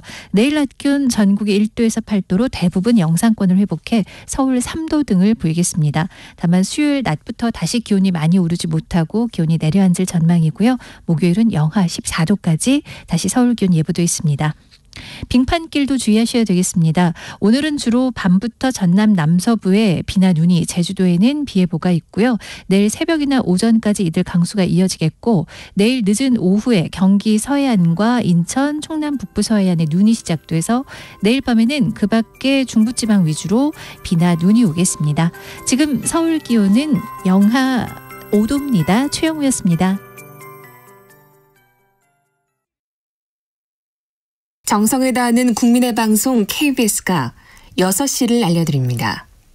AM 711kHz, FM 97.3MHz, KBS 1라디오입니다. HLKA.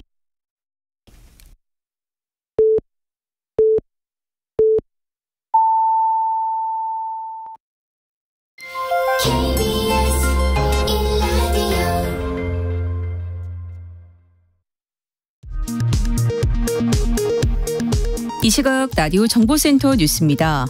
어젯밤 단거리 탄도미사일을 발사한 북한이 오늘 오전에는 장거리 탄도미사일을 발사했습니다. 한미 3국은 북한의 도발을 규탄하고 대응 방안을 논의했습니다. 국민의힘이 오늘 연석회의를 열고 한동훈 법무부 장관의 비대위원장 추대를 놓고 격론을 벌였습니다. 더불어민주당에서는 신당을 창당하겠다는 의지를 표명 중인 이낙연 전 대표에 대한 견제의 목소리가 커지고 있습니다. 국회가 이른바 윤석열 정부 2기 내각을 이끌 신임 장관 후보자들에 대한 인사청문회를 시작했습니다. 오늘은 송미령 농식품부 장관 후보자에 대해 여야 간 공방이 벌어졌습니다. 경복궁 담벼락에 낙서 테러가 발생한 지 불과 하루 만에 또 낙서가 발견됐습니다.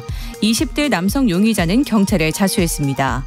경찰은 또 다른 용의자 남성 1명과 여성 1명을 파악하고 추적 중입니다. 보험사들이 실손보험료 인상률을 최소화하는 안을 내놨습니다.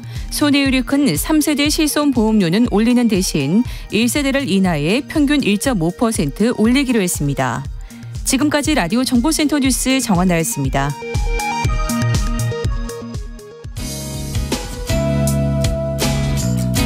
김사랑의 필링이라는 노래 듣고 이어가겠습니다.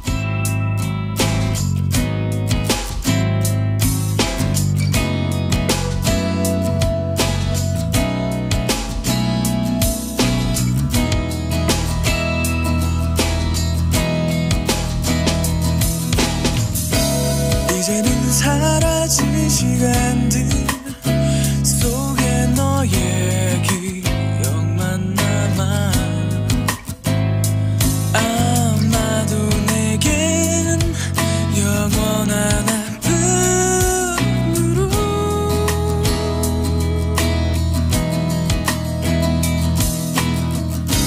몇 번이 나 내게 물었지 왜 우리가 헤어져야 해 마지막 산절 받은 태양의 입맞춤 이 세상 끝나는 그날 너의 곁에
총선이 넉 달 앞으로 다가오면서 여야 모두 인재 영입 경쟁에 바쁩니다. 누가 더 참신하냐, 누가 더 유능하냐, 사실 우열을 앞으로 가려봐야겠지요.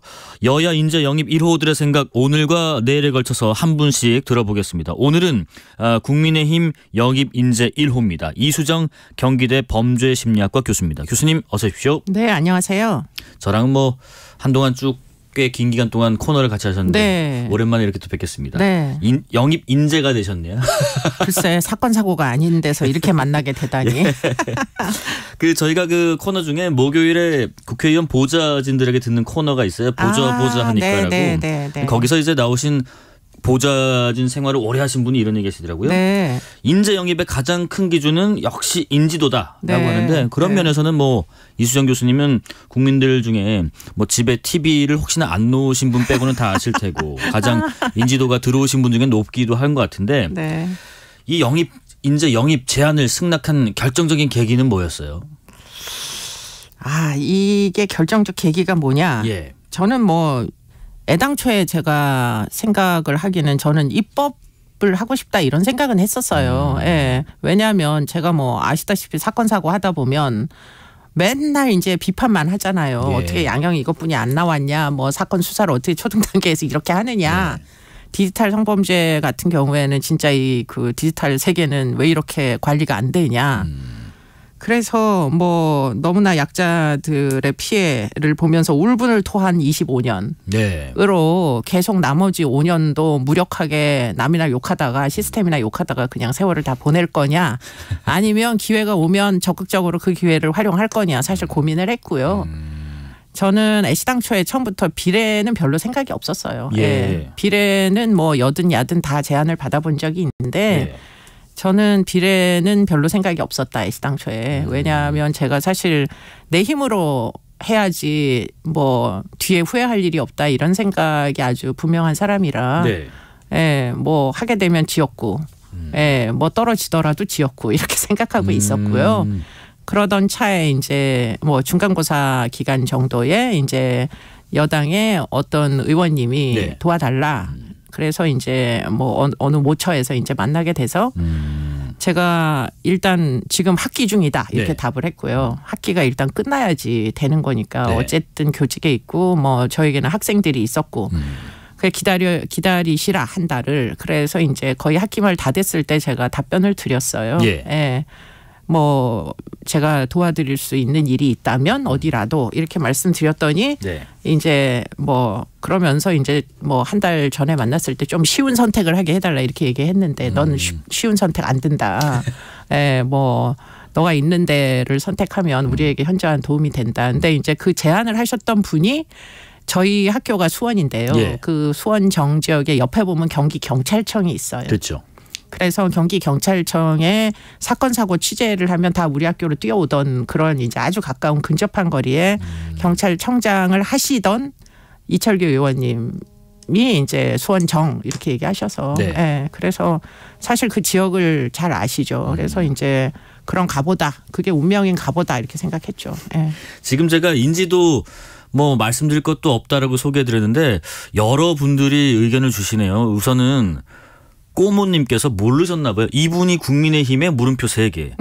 반창고님께서 이수정 교수님이 여기에 수원 어디서 출마하시나요? 라고 하시고요. 또 김의중님 의견까지 좀 드릴게요. 정치인 이수정, 범죄심리 전문가 표창원 교수의 정치 행보와 다른 점 어떤 차별점 기대할 수 있을지 궁금합니다. 또 이렇게 비교를 네. 궁금하신 분도 계시네요. 혹시 이 코멘트 중에서 답변하실 부분 있으신가요? 저도 정치를 할 줄 몰랐기 때문에 예, 그런 의문을 가지신 분들 물음표가 많은 분들은 정말 저랑 심정이 똑같다 이런 생각이고요. 네. 그러나 이제 입법을 안 하면서 계속 비판을 하는 것보다 입법을 하느라고 시도하면서 잘 안 돼도 그거야 할 수 없는 건데 그래도 최선을 다해보고 네. 그렇게 하는 과정이 필요하다 이런 판단을 했던 건 실제로 입법에 참여해 봤잖아요. 네. 예, 스토킹 처벌법 입법할 때 거의 수년을 이제 걸쳐가지고 입법 시도를 했으나 불발이 되었다가 입법이 되니까 사실은 그 전에는 똑같은 사건인데 그 전에는 무단 쓰레기 그 불법 투기 네. 정도 나오던 벌금 사건에서 이제는 경찰에다 신고를 하면 경찰이 피해자의 신변 보호까지 해주잖아요. 적극적 대응으로 바뀌었죠. 그렇죠. 그러니까 그전에는 사실은 내팽개쳐 놨다가 사람이나 사망해야 그거를 이제 그제서야 사건화를 하는 그런 이제 관행으로부터 지금 아예 이제 신변 보호를 해주니까 그런 죽음을 막을 수 있는 상황이 된 거잖아요. 그래서 그 결과인지 모르지만 물론 가정폭력처벌법의 임시조치도 지금 과거에 이제 그 성폭력 대책 특위에 합류했을 때 국민의힘에 그때 이제 임시조치를 위반하면 형사처벌을 받게 법률 개정을 했어요. 그러다 보니까 사실은 임시조치 함부로 이제 그 위반했다가는 나 진짜 깜빵에 갈 수도 있겠다 이런 생각 때문인지 모르겠는데 최근에 저는 이제 범죄 통계 전공자니까 결국에는 이제 2020년, 2021년 정도부터 여성의 살인 피해율이 현저히 감소하고 있거든요. 네. 그러니까 그걸 봤잖아요. 그러니까 법이나 제도가 얼마나 중요한지 이거를 입법 시도를 안 했을 때와 입법 시도를 했을 때의 결과물이 만약에 사람의 목숨을 구제하는 거라면 그러면 그게 뭐 정치든 뭐든 욕을 먹든 말든 사실 해야 되는 일은 분명하잖아요. 네. 저에게 남은 시간은 5년이에요. 학교에 계속 있으면은 이제 정년 퇴직을 할 때까지 5년 남았어요. 그렇게 5년 동안 계속 사건 사고를 지금처럼 쫓아다니면서 30년을 뭐 법과 제도가 없음을 한탄하면서 인생을 마칠 거냐. 네. 그러니까 교직을 마칠 거냐. 아니면 법과 제도를 직접적으로 뛰어 들어가지고 뭐라도 한번 만들 시도를 해보다가 그러다가 불발이 되는 거야 그거야 뭐 할 수 없는 일이지만 어쨌든 시도라도 해봐야 되느냐. 네. 그걸 선택해야 되는 순간이 온 거예요. 너무나 운 좋게도. 네네. 그러면 사실은 제가 하던 일의 연장선상에서 그럼 보다 적극적으로 뭔가 해보려는 시도를 하는 게 그게 필요하지 않겠는가. 저는 진짜로 제가 그 정치인이 되고 싶다는 생각을 해본 적이 없어서 아마도 표창원 선생님과는 좀 다른 행보를 걷지 않을까 싶어요. 아마 입법에 굉장히 몰두하게 될 것이고 네네. 계속해서 뭐 입법 시도를 하기 위해서 이제 공청회 등을 열면서 제 머릿속에 있는 그 법률 제정이나 개정을 하기 위해서 굉장한 노력을 하다가 이제 마치고 싶은데 그런데 모르죠. 여의도 가기도 전에 장렬하게 전사를 할 수도 있겠죠. 수원에서. 예. 한번 보겠습니다. 네. 교수 이수정이 아니라 이제 어떻게 보면 정치에 발을 디디게 된 뭐 정치 안 하신다고 하지만 어쨌든 정치 영역에 들어오신 분의 입장에서 좀 여쭤볼게요. 나를 포함해서 이런 점들이 국민의힘 인재들의 강점이고 왜 이수정이 하는지 그 부분을 한번 여쭤보고 싶습니다. 국민의힘 인재들은 뭐 여러 각도에서 아마 심사를 아주 엄중하게 하고 있는 것 같아요. 예. 뭐 아까 인지도 말씀도 하셨지만 사실 뭐 제가 처음에 그 어떤 분께 너무 고민이 돼가지고 상의를 드린 적이 있어요. 선배 이제 그 한참 나이가 드신 분께. 네네. 그랬더니 정치 경력도 있으신 그분이 하시는 말씀이 인지도가 깡패다 이렇게 얘기하시더라고요. 그렇기 때문에 그런 것도 틀림없이 그 인재 선발의 기준으로 삼았을 겁니다. 네네. 그리고는 이제 지금 영입됐던 5분을 보면 모두 자기 영역에서 정말 빛나는 뭐 업적이나 아니면은 존재감을 뚜렷하게 나타내는 분들이에요. 전문성 있으신 분들. 그리고 서로 전혀 중첩되지 않아요. 그러니까 저는 그게 중요한 것 같아요. 중첩되는 영역에 사람들이 많은 것보다 중첩되지 않는 다양한 이제 어떤 국민들을 대변할 수 있는 이런 사람들이 아주 용광로처럼 들어가서 결국에는 딱 하나는 분명하죠. 헌법을 수호하고 자유민주주의를 지키기 위한 철학. 많은 공유되겠지만 나머지는 사실 굉장히 다양할 겁니다. 네. 그렇기 때문에 지금 저랑 같이 영입됐던 윤도현이라는 분이 계시는데 저는 그분이 꼭 저랑 같이 국회로 들어갔으면 좋겠다 이런 생각을 갖고 있어요. 그분은 이제 아동보호시설로부터 이제 시작을 해가지고 사실은 시설에서 이제 뭐 성인이 되어서 나와서 자신들의 후배를 지원하는 20대 청년입니다. 그 친구랑 같이 국민의힘의 여의도에 갈 수가 있으면 아마도 시너지를 그렇죠. 그런 약자 보호를 하기 위한 다양한 종류의 이제 입법 활동에 협력할 수가 있기 때문에 예, 그렇게 해서 다양한 연령이고 다양한 직군이고 그러나 각 직군에서 굉장히 월등한 이제 업적을 낸 사람들이다 이렇게 봐야 되겠죠. 아까 그 말씀 초반에 그 비례는 싫었다. 애초부터 생각 없었다. 지역구 생각하셨다 했는데 지금 수원 정 지역구에 출마 공식 선언했고 예비 후보도 등록을 하셨죠. 했습니다. 근데 국회의원에 출마를 하지만 정치할 생각은 없다.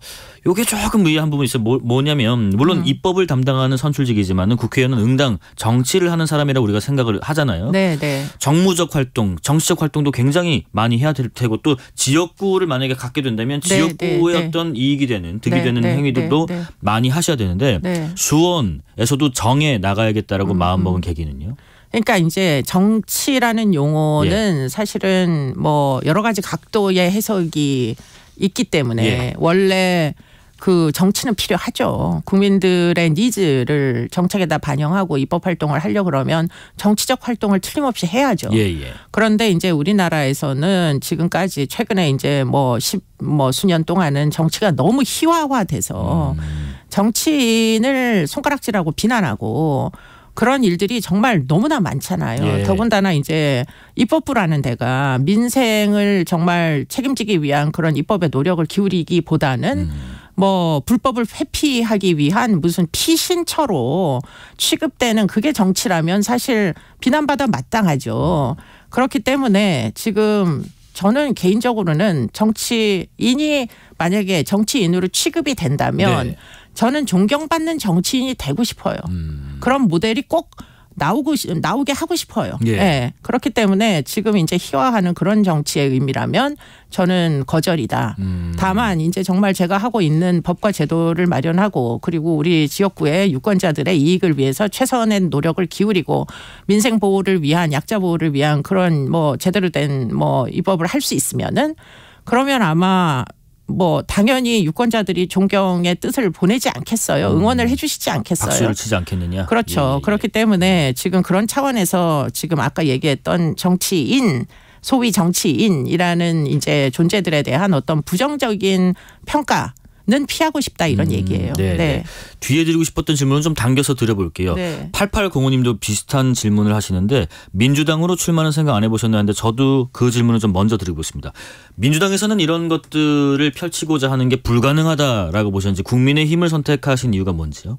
지금 그거는 굉장히 어떻게 보면 퍼스널한 얘기일 수도 있어요. 왜냐하면 21대에 사실은 이제 비례 제안을 받았습니다. 그런데 위성정당으로 민주당에서요? 위성정당으로 이제 제안을 받았고 그런데 그 과정이 제가 느낄 때는 좀 제가 계속 이상한 이런 사건들에만 연루되다 보니까 의심이 굉장히 많은 사람이고요. 제 의심을 자극하는 식의 이제 어떤 제안이었기 때문에 위성 정당 비례는 절대 가지 말아야 되겠다. 이런 생각을 했고요. 그리고는 이제 안 가기 천만 다행이다 이런 생각을 현재는 하고 있습니다. 왜냐하면 그렇게 비례로 합류한 사람들이 지금 이제 여러 가지 어려운 지경에 결국은 처하더라고요. 의원직을 잃기도 하고 소송에 휘말려가지고 이런 이제 어떤 그야말로 손가락질 받는 정치인의 역할밖에 할 수가 없으니까 비례는 절대 하지 말아야 되겠다. 내일을 해야 되겠다. 그리고는 정정당당하게 전사하더라도 장렬하게 제가 할 만큼 해서 후회 없는 싸움을 하고 싶다. 이런 생각을 한 거죠. 그 앞으로 이제 유세를 본격적으로 하시는 국면에서 어떤 또 캐치프레이즈를 걸고 비전을 제시할지 저희가 좀 지켜봐야 되겠네요. 그리고 출마 결심을 하시는 과정에서 가족들 반대가 엄청 컸다. 특히 남편분께서 몸무게 10kg 감량하면 살 빼면 나가. 이런 조건 내걸었다. 이거는 나가지 말라는 표현을 그렇게 하신 건가요? 결혼하고 지금까지 10kg 늘어가지고요. 지금 10kg 빼라. 그거는 하지 말란 얘기죠. 그래서 정말 참 반대의 이유도 아주 치사하다. 제가 개인적으로 그렇게 생각을 했어요. 살 빼는 거 가지고 어떻게 나가지 말라고 그렇게 합니까? 더군다나 제 자녀들은 이제 다 30대가 넘고 생계를 다 각자 운영을 하는데 아는 척하지 마라. 자신들의 프라이버시 침해할 생각도 하지 마라. 이렇게 이제 얘기들을 하면서 반대를 다 해가지고 고민을 그래서 한 달 동안 고민을 한 거예요. 그랬는데 이제 나가게 된 연유는 뭐냐. 저희 92세 드신 저희 아버님이 제가 1년에 제사를 7번을 지내는 종부예요. 어떻게 보면. 그런데 이제 그분께서 한마디 딱 하셨어요. 뭘 하시던가요? 도와줘라 그렇게 말씀하셨어요. 네네. 예, 그러니까 이제 아버님이 그렇게 얘기하시니까 남편도 찍소리 못하고 도와줘라의 주어가 남편을 좀 도와줘라일 수도 있고 한데 국민의힘으로 이해하셨군요. 저희 아버님은 예, 뭐 남편을 도와줘라는 말씀 안 하십니다. 네, 남편에게 며느리를 도와줘라 이런 말씀을 심지어 하실 수는 있어도 네. 그런 어떤 지지를 받으셨고 요즘에 그 수원을 다니실 거잖아요. 네. 뭐라고 하세요? 그 교수님에 대해서? 수원 뭐 저에 대해서 무슨 코멘트를 하는 건 제가 별로 들어본 적이 없고 수원이란 지역 자체가 정말 어려운 지역이구나 하는 거를 지난주에 뭐 어떤 행사 몇 곳 그리고는 이번 주에 오늘도 행사 하나 갔다 왔는데 정말 행사마다 그 헤드 테이블이 있어요. 네. 그러면 헤드 테이블에 국회의원들이 이제 참석하시잖아요. 다 파란 옷을 입으신 분들만 축사를 할 수 있어요. 예, 후보군은 축사조차 기회를 주지 아니합니다. 네네네. 그냥 쭈루룩 후보군 다 세워놓고 자기소개 그러면은 저는 누구입니다. 이것뿐이 할 수가 없어요. 그러니까 이제 지역 자체가 굉장히 그 어려운 지역이다 예상했었으나 막상 그 예상했던 것보다 더 어려운 지역이고 뭐 지역에서 약간 왕따 시키는 이런 분위기 같은 것도 심지어 느껴질 정도로 그러나 뭐 예상 못했던 일 아닙니다. 그렇기 때문에 그럼에도 불구하고 저를 지지해 주시는 유권자들이 틀림없이 계실 거라고 저는 확신을 하고요. 왜냐하면 25년 동안 제가 수원에서 한 일들이 아시겠지만 뭐 사건 사고 쫓아다니면서 많은 사람들을 도와준 일들을 해 오다 보니까 이제는 그분들이 저를 도와주셨으면 하는 그런 희망사항이 있는 거죠. 그래서 뭐 당장의 그런 이제 모임들에서는 그렇게 환영받는 존재가 되지 못한다 손 치더라도 정말 그거보다 그 모임에 오시는 분들보다 훨씬 더 다수의 유권자들이 아마 저를 관심 있게 저 사람이 도대체 얼만큼 진정성 있게 우리 지역을 위해서 지금 노력을 해줄 거냐 또는 하고 있느냐 이걸 관찰하실 거라고 그렇게 믿고 있습니다. 네. 지금 뭐 앞서도 계속 중간중간 말씀하셨지만은 어쨌든 이제는 뭐 전문가 제언이랄지 뭐 비판을 위한 비판일지 이런 것을 좀 떠나서 이제는 결과물을 입법을 통해서 그것을 좀 더 현실 정치에 구현하고 싶다라는 좀 생각을 갖고 결심하셨다고 들었는데 영화 매매 사건이 가장 큰 단초 중에 하나였나요? 구체적으로 어떤 일을 하고 싶으신 거죠? 뭐 이제 일단은 지금 성매매가 굉장히 횡행하고요. 미성년자 성매매가 횡행하다 보니까 뭐 초등학생들도 이제 피해자가 되고 있고 그게 이제 휴대폰만 있으면 다 피해자가 될 정도로 굉장히 그루밍이 심한 사회가 됐어요. 그러다 보니까 그게 뭐 한 10수년 되다 보니 그중에 임신도 하고 출산도 하고 그래서 그 아이들을 또 그 네트워크를 통해 가지고 다시 SNS로 이제 그 입양이라는 키워드로다가 아이들을 뭐 유통시키는 네트워크 인신매매 네트워크가 있다는 사실 브로커들이 생겼다는 사실은 뭐 심층 취재로 언론사에 의해서 이미 다 밝혀진 사실이에요. 그렇기 때문에 뭐 지난 10년 동안 출생 신고가 되지 아니한 그러나 출생한 아이들의 숫자가 거의 10,000명 가까이 되기 때문에 이 문제는 사실은 법적으로 해결하지 않으면 그러면은 사실 온라인은 수사하기가 일단 거의 불가능해요. 함정 수사를 불법으로 해놓으면은. 그렇기 때문에 그런 이제 여러 가지 제도들 그리고는 디지털에 대한 조금 더 관리 체계 이런 것들을 위해서 조금 더 입법의 노력을 기울이고 싶다 이런 생각을 한편으로는 하고 있고요.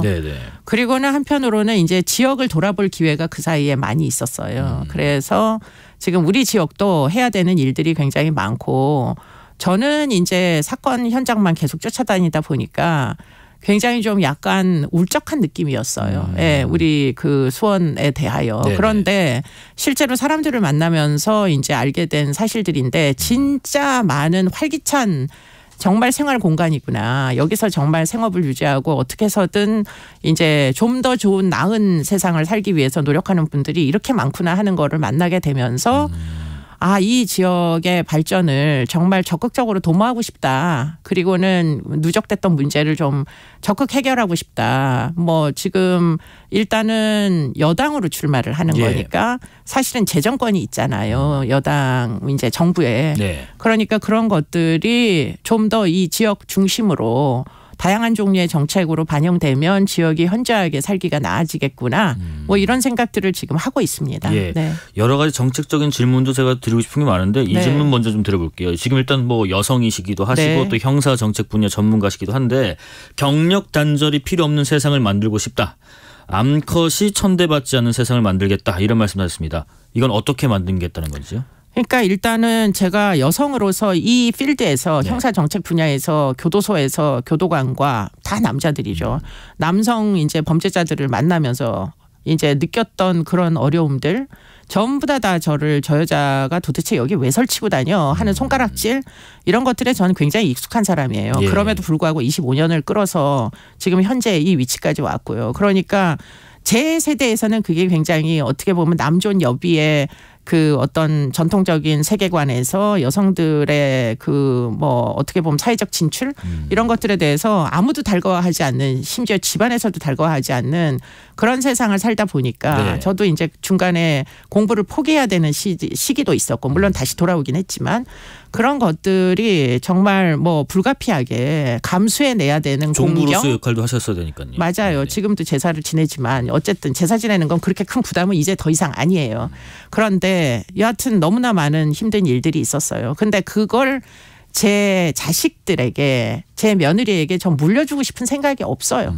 그렇기 때문에 그들은 열심히 자아실현을 하고 사회적 활동을 하고 또 그 와중에 아이를 낳으면 아이를 국가에서 키워주고 교육도 시켜주고 그렇게 해서 뭐 엄마의 노릇이라는 게 저처럼 희생을 감수해야만 할 수 있는 게 아니어도 되게 엄마 아빠가 다 아이들을 사랑하고 가정이 화목하고 행복할 수 있게 예.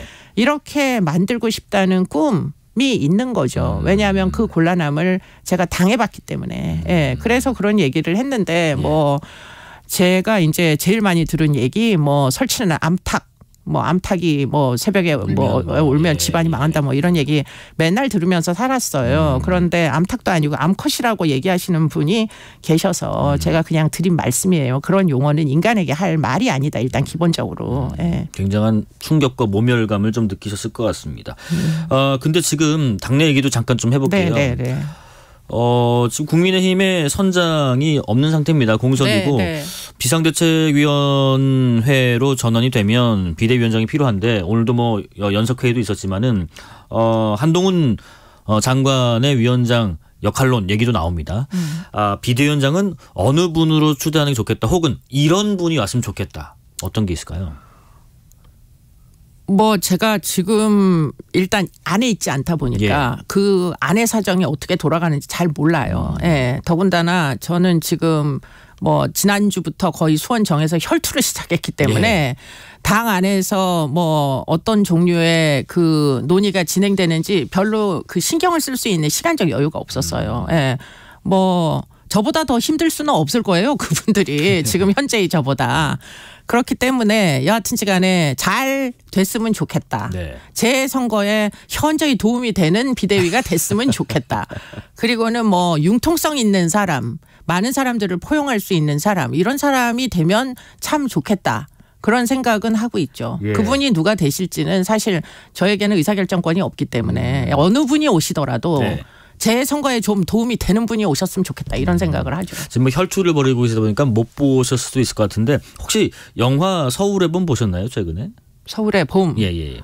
그 시대를 전 살았잖아요. 네네. 저는 최루탄 가루 속에서 살아서 저희 아이가 처음에 그 임신했을 때 얘가 기형아로 태어나면 어떡하지 하는 그런 불안도 있었어요. 예. 예. 최근에 그 민주당에서는 이 영화를 고리로 정부와 여당에 대한 비판 수위를 좀 높이고 있는데 이런 연결고리에 대한 비판은 어떻게 생각하세요? 매우 시대에 착오적이다. 뭐 어떻게 보면 뭐 문화 지체, 사회 지체, 좀 지체인 같은 뭐가 좀 발달이 덜 된 것 같은. 문화 지체요. 네, 뭐 왜냐하면 386 세대가 하나도 성장하지 않은 느낌이에요. 세상이 바뀌어서 문민정부가 들어서고 민주화가 됐고 네. 더군다나 지금 대통령이 누구십니까? 그 시위하는 엄혹한 시절에 전두환이란 분께 사형 선고를 모의 재판에서 하고 피신을 했던 사람이 대통령이 된 거예요. 그러니까 지금 뭐 요번에 무슨 민주화 투사 무슨 이런 뭐 이렇게 지원하는 법을 입법을 하겠다고. 민주유공자법. 네, 유공자법. 네네네. 유공자는 자기네들만 유공자가 아니에요. 저도 보도블럭 깨가지고 던진 적 있어요. 그러면 저를 유공자로 해줄 겁니까? 예. 네. 뭐 대학교 때 잠깐 몇 년 그렇게 이제 하고 잠깐 뭐 물론 뭐 수영 생활을 한 분도 계시죠. 안타깝죠. 그러나 그분들은 지금 다 여의도에서 거의 20년 이상씩 너무나 그 기득권층이 됐잖아요. 네. 그런데 이제 와서 또 유공자를 또 이제 그 뭐 어떻게든 인정을 해달라니 뭐 그러면 본인들은 평생 동안 인정받고 그 다음 세대에게도 그럼 유공자로 자녀에게도 무슨 뭐 공무원 시험 볼 때 가산점도 달라는 겁니까? 무슨 그런 그 말도 안 되는 그런 주장을 하시는지 뭐 저는 유공자법 생겨도 물론 하태경 의원도 저랑 똑같은 그 입장일 거예요. 네. 유세를 떨고 싶지 않아요. 우리 세대는 우리 세대로 그냥 희생이 있었으나 우리 세대로 제발 좀 끝내라. 그만해라. 좀 지겹지도 않냐. 그런 얘기를 하고 싶어요. 왜냐하면 사회라는 건 자원이 제한됩니다. 네. 그렇기 때문에 지금 386이 다 독점한 그 자원을 앞으로도 내내 세대를 걸쳐서 독점하겠다. 이거보다 더 큰 불평등이 어디 있어요. 네. 평등을 기치로 내건 민주당이 할 짓이 아니죠. 그다음 세대는 뭘 먹고 삽니까? 다 뺏어다가 다 나눠주고 나면 그럼 무슨 자원이 남아가지고 그러면 세상이 살기가 더 척박해지는 거 아닌가요? 네. 왜 그런 그 사고를 하시는지 저는 이해가 안 되고요. 끝 질문을 드리겠습니다. 네. 혹시 이분처럼 정치하고 싶다는 분이 계신지 하고요. 또 하나는 내가 이 법안은 만약에 된다면 1호 법안으로 내고 싶다는 게 있으신지 조금 짧게 부탁드릴게요. 네, 뭐 최영일 의원님이라고 네. 옛날에 국가청소년위원장님 하시던 분이 계세요. 민주당 의원님이셨고요. 아동 보호를 위해 가지고 해바라기 센터 만들 때 굉장히 많은 예산이 필요한데 전국에 다 뿌려야 되니까 그 예산을 혼자 예산위 그 심사에서 1인 시위하면서 따오신 분이 계세요. 그분처럼 국회 활동을 할 수 있으면 그러면 여야 정파를 가리지 않고 틀림없이 후손들에게 존경받을 수 있을 거다.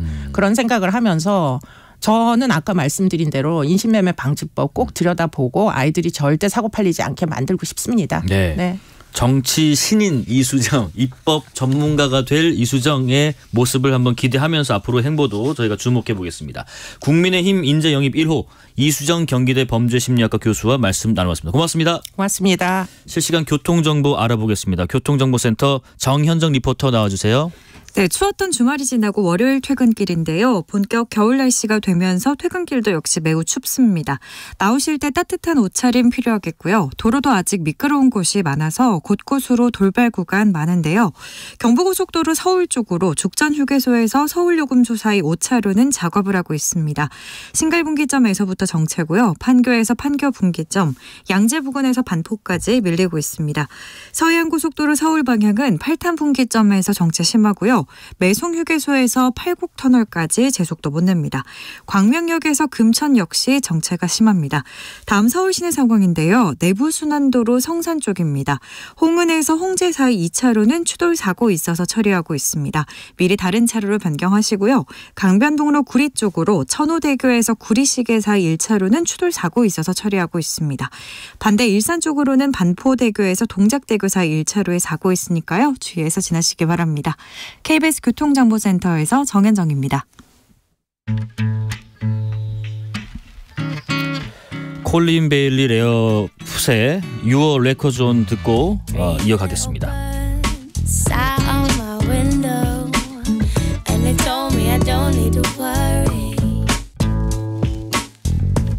Summer came like cinnamon, so sweet. Little girls double dutch on the concrete. Maybe sometimes we got it wrong, but it's alright. The more things seem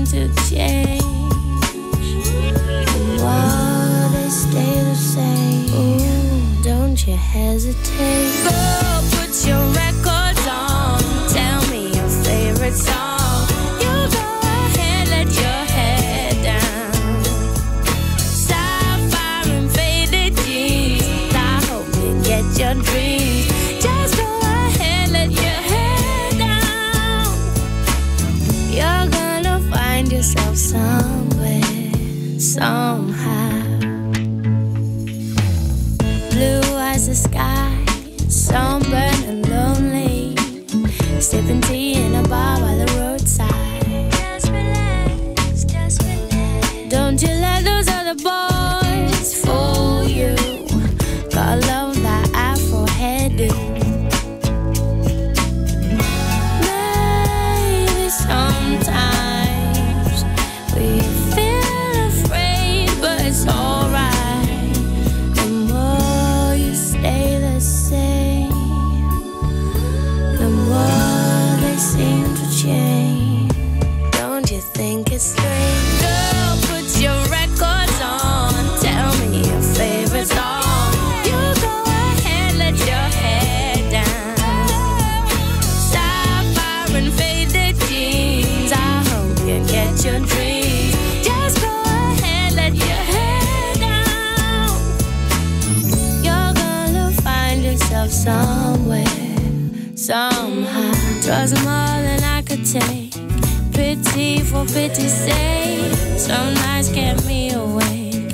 I thought that I was stronger. When you gonna realize that you don't even have to try any longer? Do what you want to. Girl, put your records on. Tell me your favorite song. You go ahead, let your hair down. Let your hair Sapphire and faded jeans. I hope you get your dreams. Just go ahead, let your hair down. Girl, put your records on. Tell me your favorite song. You go ahead, let your hair down. Sapphire and faded jeans. I hope you get your dreams. Just go ahead, let your hair down. Ooh, you're gonna find yourself somewhere, somehow.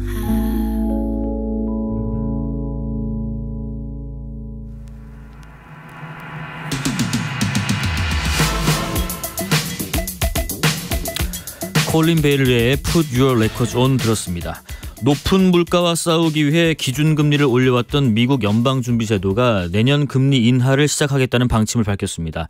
산타 파월의 연말 선물이라는 이야기가 나올 정도로 주식시장이 활발해질 것에 대한 기대감이 상당한데요. 오늘 경공술 미국발 금리 인하 시그널에 대해서 이야기 나눠보겠습니다.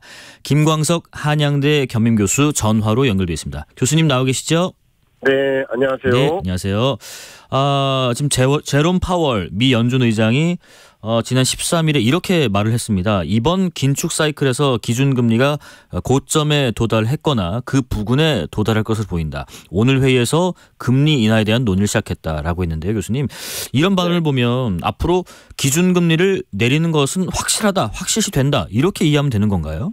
네, 기준금리 인하에 대한 그 가능성 여부를 지금 물어보신다면 네, 그렇다라고 답변 드리고 싶고요. 아, 네. 2024년 연내에 기준금리 인하를 미국이 본격적으로 시작한다라는 건 사실인 것 같습니다. 다만 기준금리 인하에 대한 시점, 그러니까 많은 또 투자자들이 기준금리 인하가 곧 있을 것이다 이렇게 기대를 하고 계신 것 같은데 그 시점에 대해서는 추가적으로 의논을 좀 드려봐야 될 것 같습니다. 그리고 그때 연준에서 금리 전망치를 이렇게 점으로 나타낸 도표, 점도표를 보여주면서 지금 현재는 연 5.25에서 5.50%로 동결된 기준금리가 내년 말에는 4.6%로 내려갈 것으로 예상했다라고 하던데요.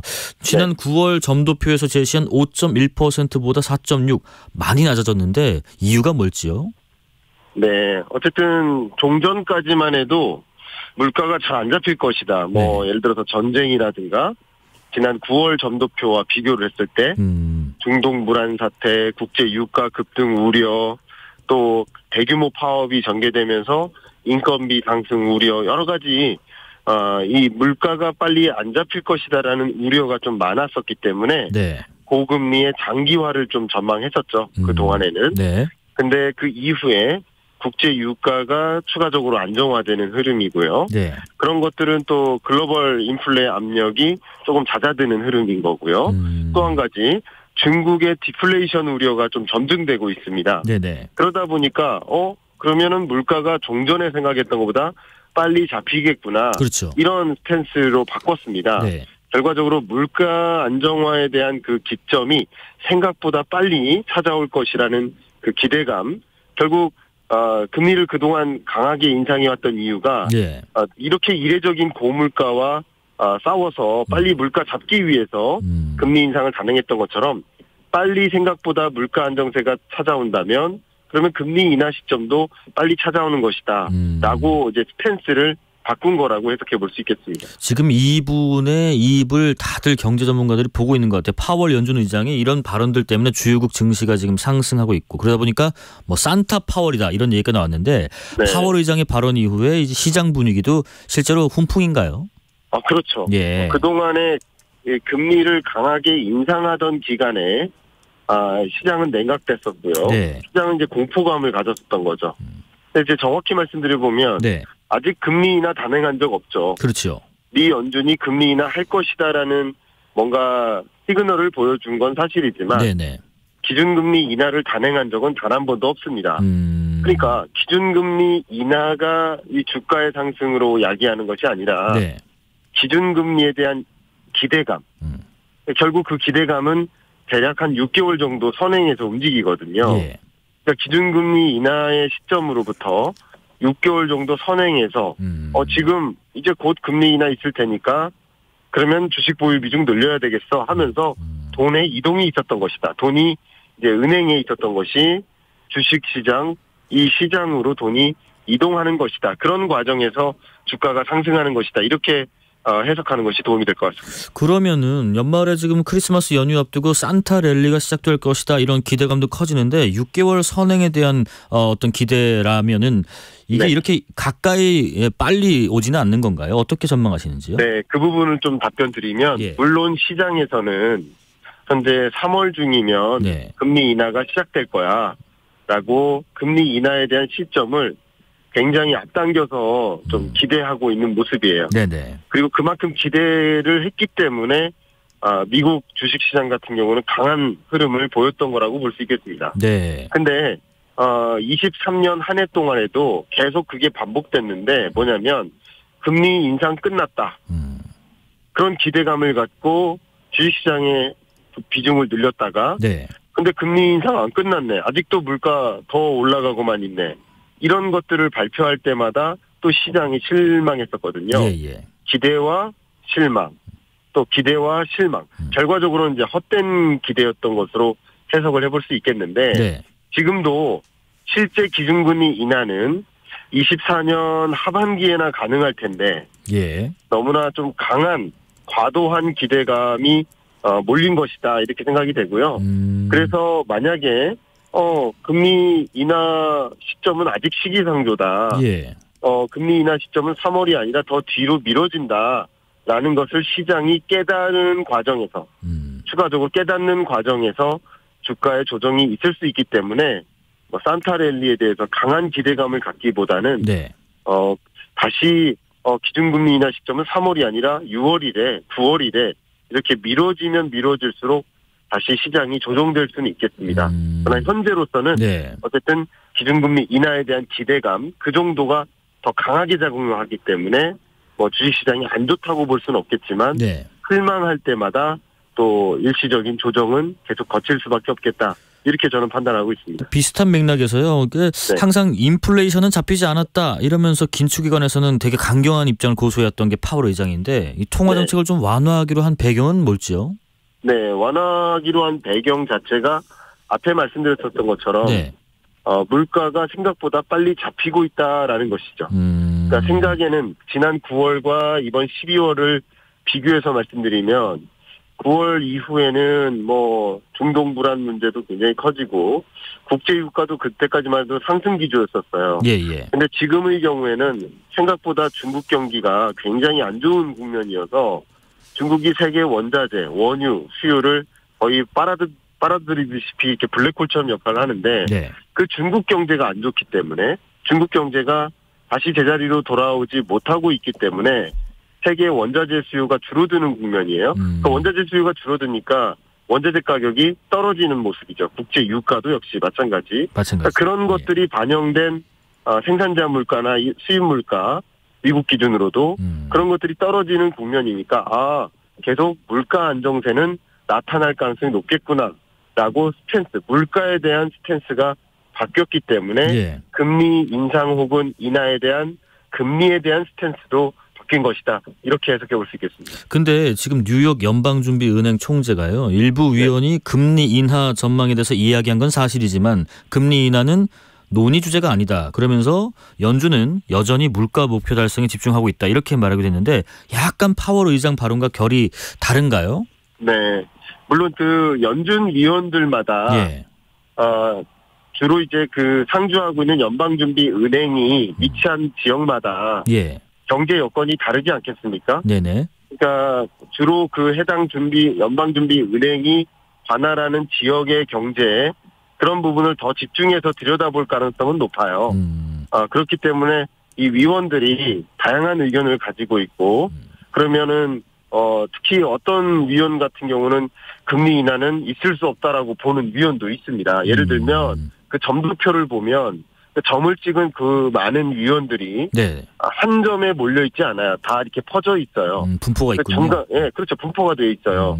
근데 어떤 위원 같은 경우는 24년에도 5.5%의 기준금리를 계속 유지해야 된다라고 보고 있는 그 위원도 있습니다. 그러나 어쨌든 중간값이 4.6%라는 것이니까 역시 위원마다 다른 생각을 가지고 있다. 이렇게 이해하실 필요도 있을 것 같습니다. 네네. 그러면은 아까 뭐 이게 좀 앞서서 미리 예고하는 경향도 있다라고 설명해 주신 것 같은데 그러면 연준이 기준금리를 언제쯤 내리게 될 거라고 좀 전망하시는지요? 네, 저의 전망은 24년 하반기 중에나 기준금리 인하의 여건이 마련될 수 있다. 이렇게 보고 있습니다. 하반기도 좀 지난 하반기인가 아니면 6, 7월 정도 보면 되나요? 저는 좀 빠르면 6월이라고 생각합니다. 그러니까 3분기 중에 금리 인하를 시작할 것이다라고 보고 있고요. 이 물가 안정화 기조를 좀 보시는 게 가장 좋겠는데요. 월별 물가 상승률을 보면 그래도 2%대 중반 밑으로, 그러니까 약 2.5%를 밑도는 그런 물가 기조가 나올 때 적어도 연준 위원들은 금리 인하를 해도 된다라는 자신감을 가질 겁니다. 2.5% 밑으로도 안 떨어진 상태에서는 금리 인하를 과감하게 단행하기가 좀 두려울 겁니다. 왜냐하면 또 한 번 연준의 실패라는 그 오명을 갖기가 좀 두렵거든요. 그래서 위원들 입장에서 생각해 본다면 어쨌든 3분기 정도면 좀 늦어지면 4분기죠. 2.5% 밑에 약 2%에 가까운 그 물가 상승률, 그게 목표 물가니까요. 목표 물가에 거의 근접해 오면 이제 앞으로도 물가가 잡히겠지. 그리고 이 과도한 긴축은 또 경기를 너무나 악화시키니까 또 너무나 악화시키거나 고용을 완전히 지금 완전 고용을 유지하고 있지만 대규모 실업을 만들면 안 되니까 그런 여러 가지 관점을 고려해서 어쨌든 통화 정책을 단행하겠습니다. 그렇게 이해하시면 도움이 되겠습니다. 그러면은 이쯤에서는 이제 우리의 얘기가 좀 궁금해요. 한국 기준금리도 곧 인하되는 건지 아닌지 궁금한데 한국은행이 미국 금리의 영향을 받아서 기준금리를 조정할 수도 있는지 그러면 그 시점은 조정이 될 것으로 보이는 즈음일지요? 네. 제가 이 시장을 판단하기에는 한국은행이 미국보다 먼저 기준금리를 인하하기는 좀 부담이 될 거라고 생각합니다. 그렇겠죠.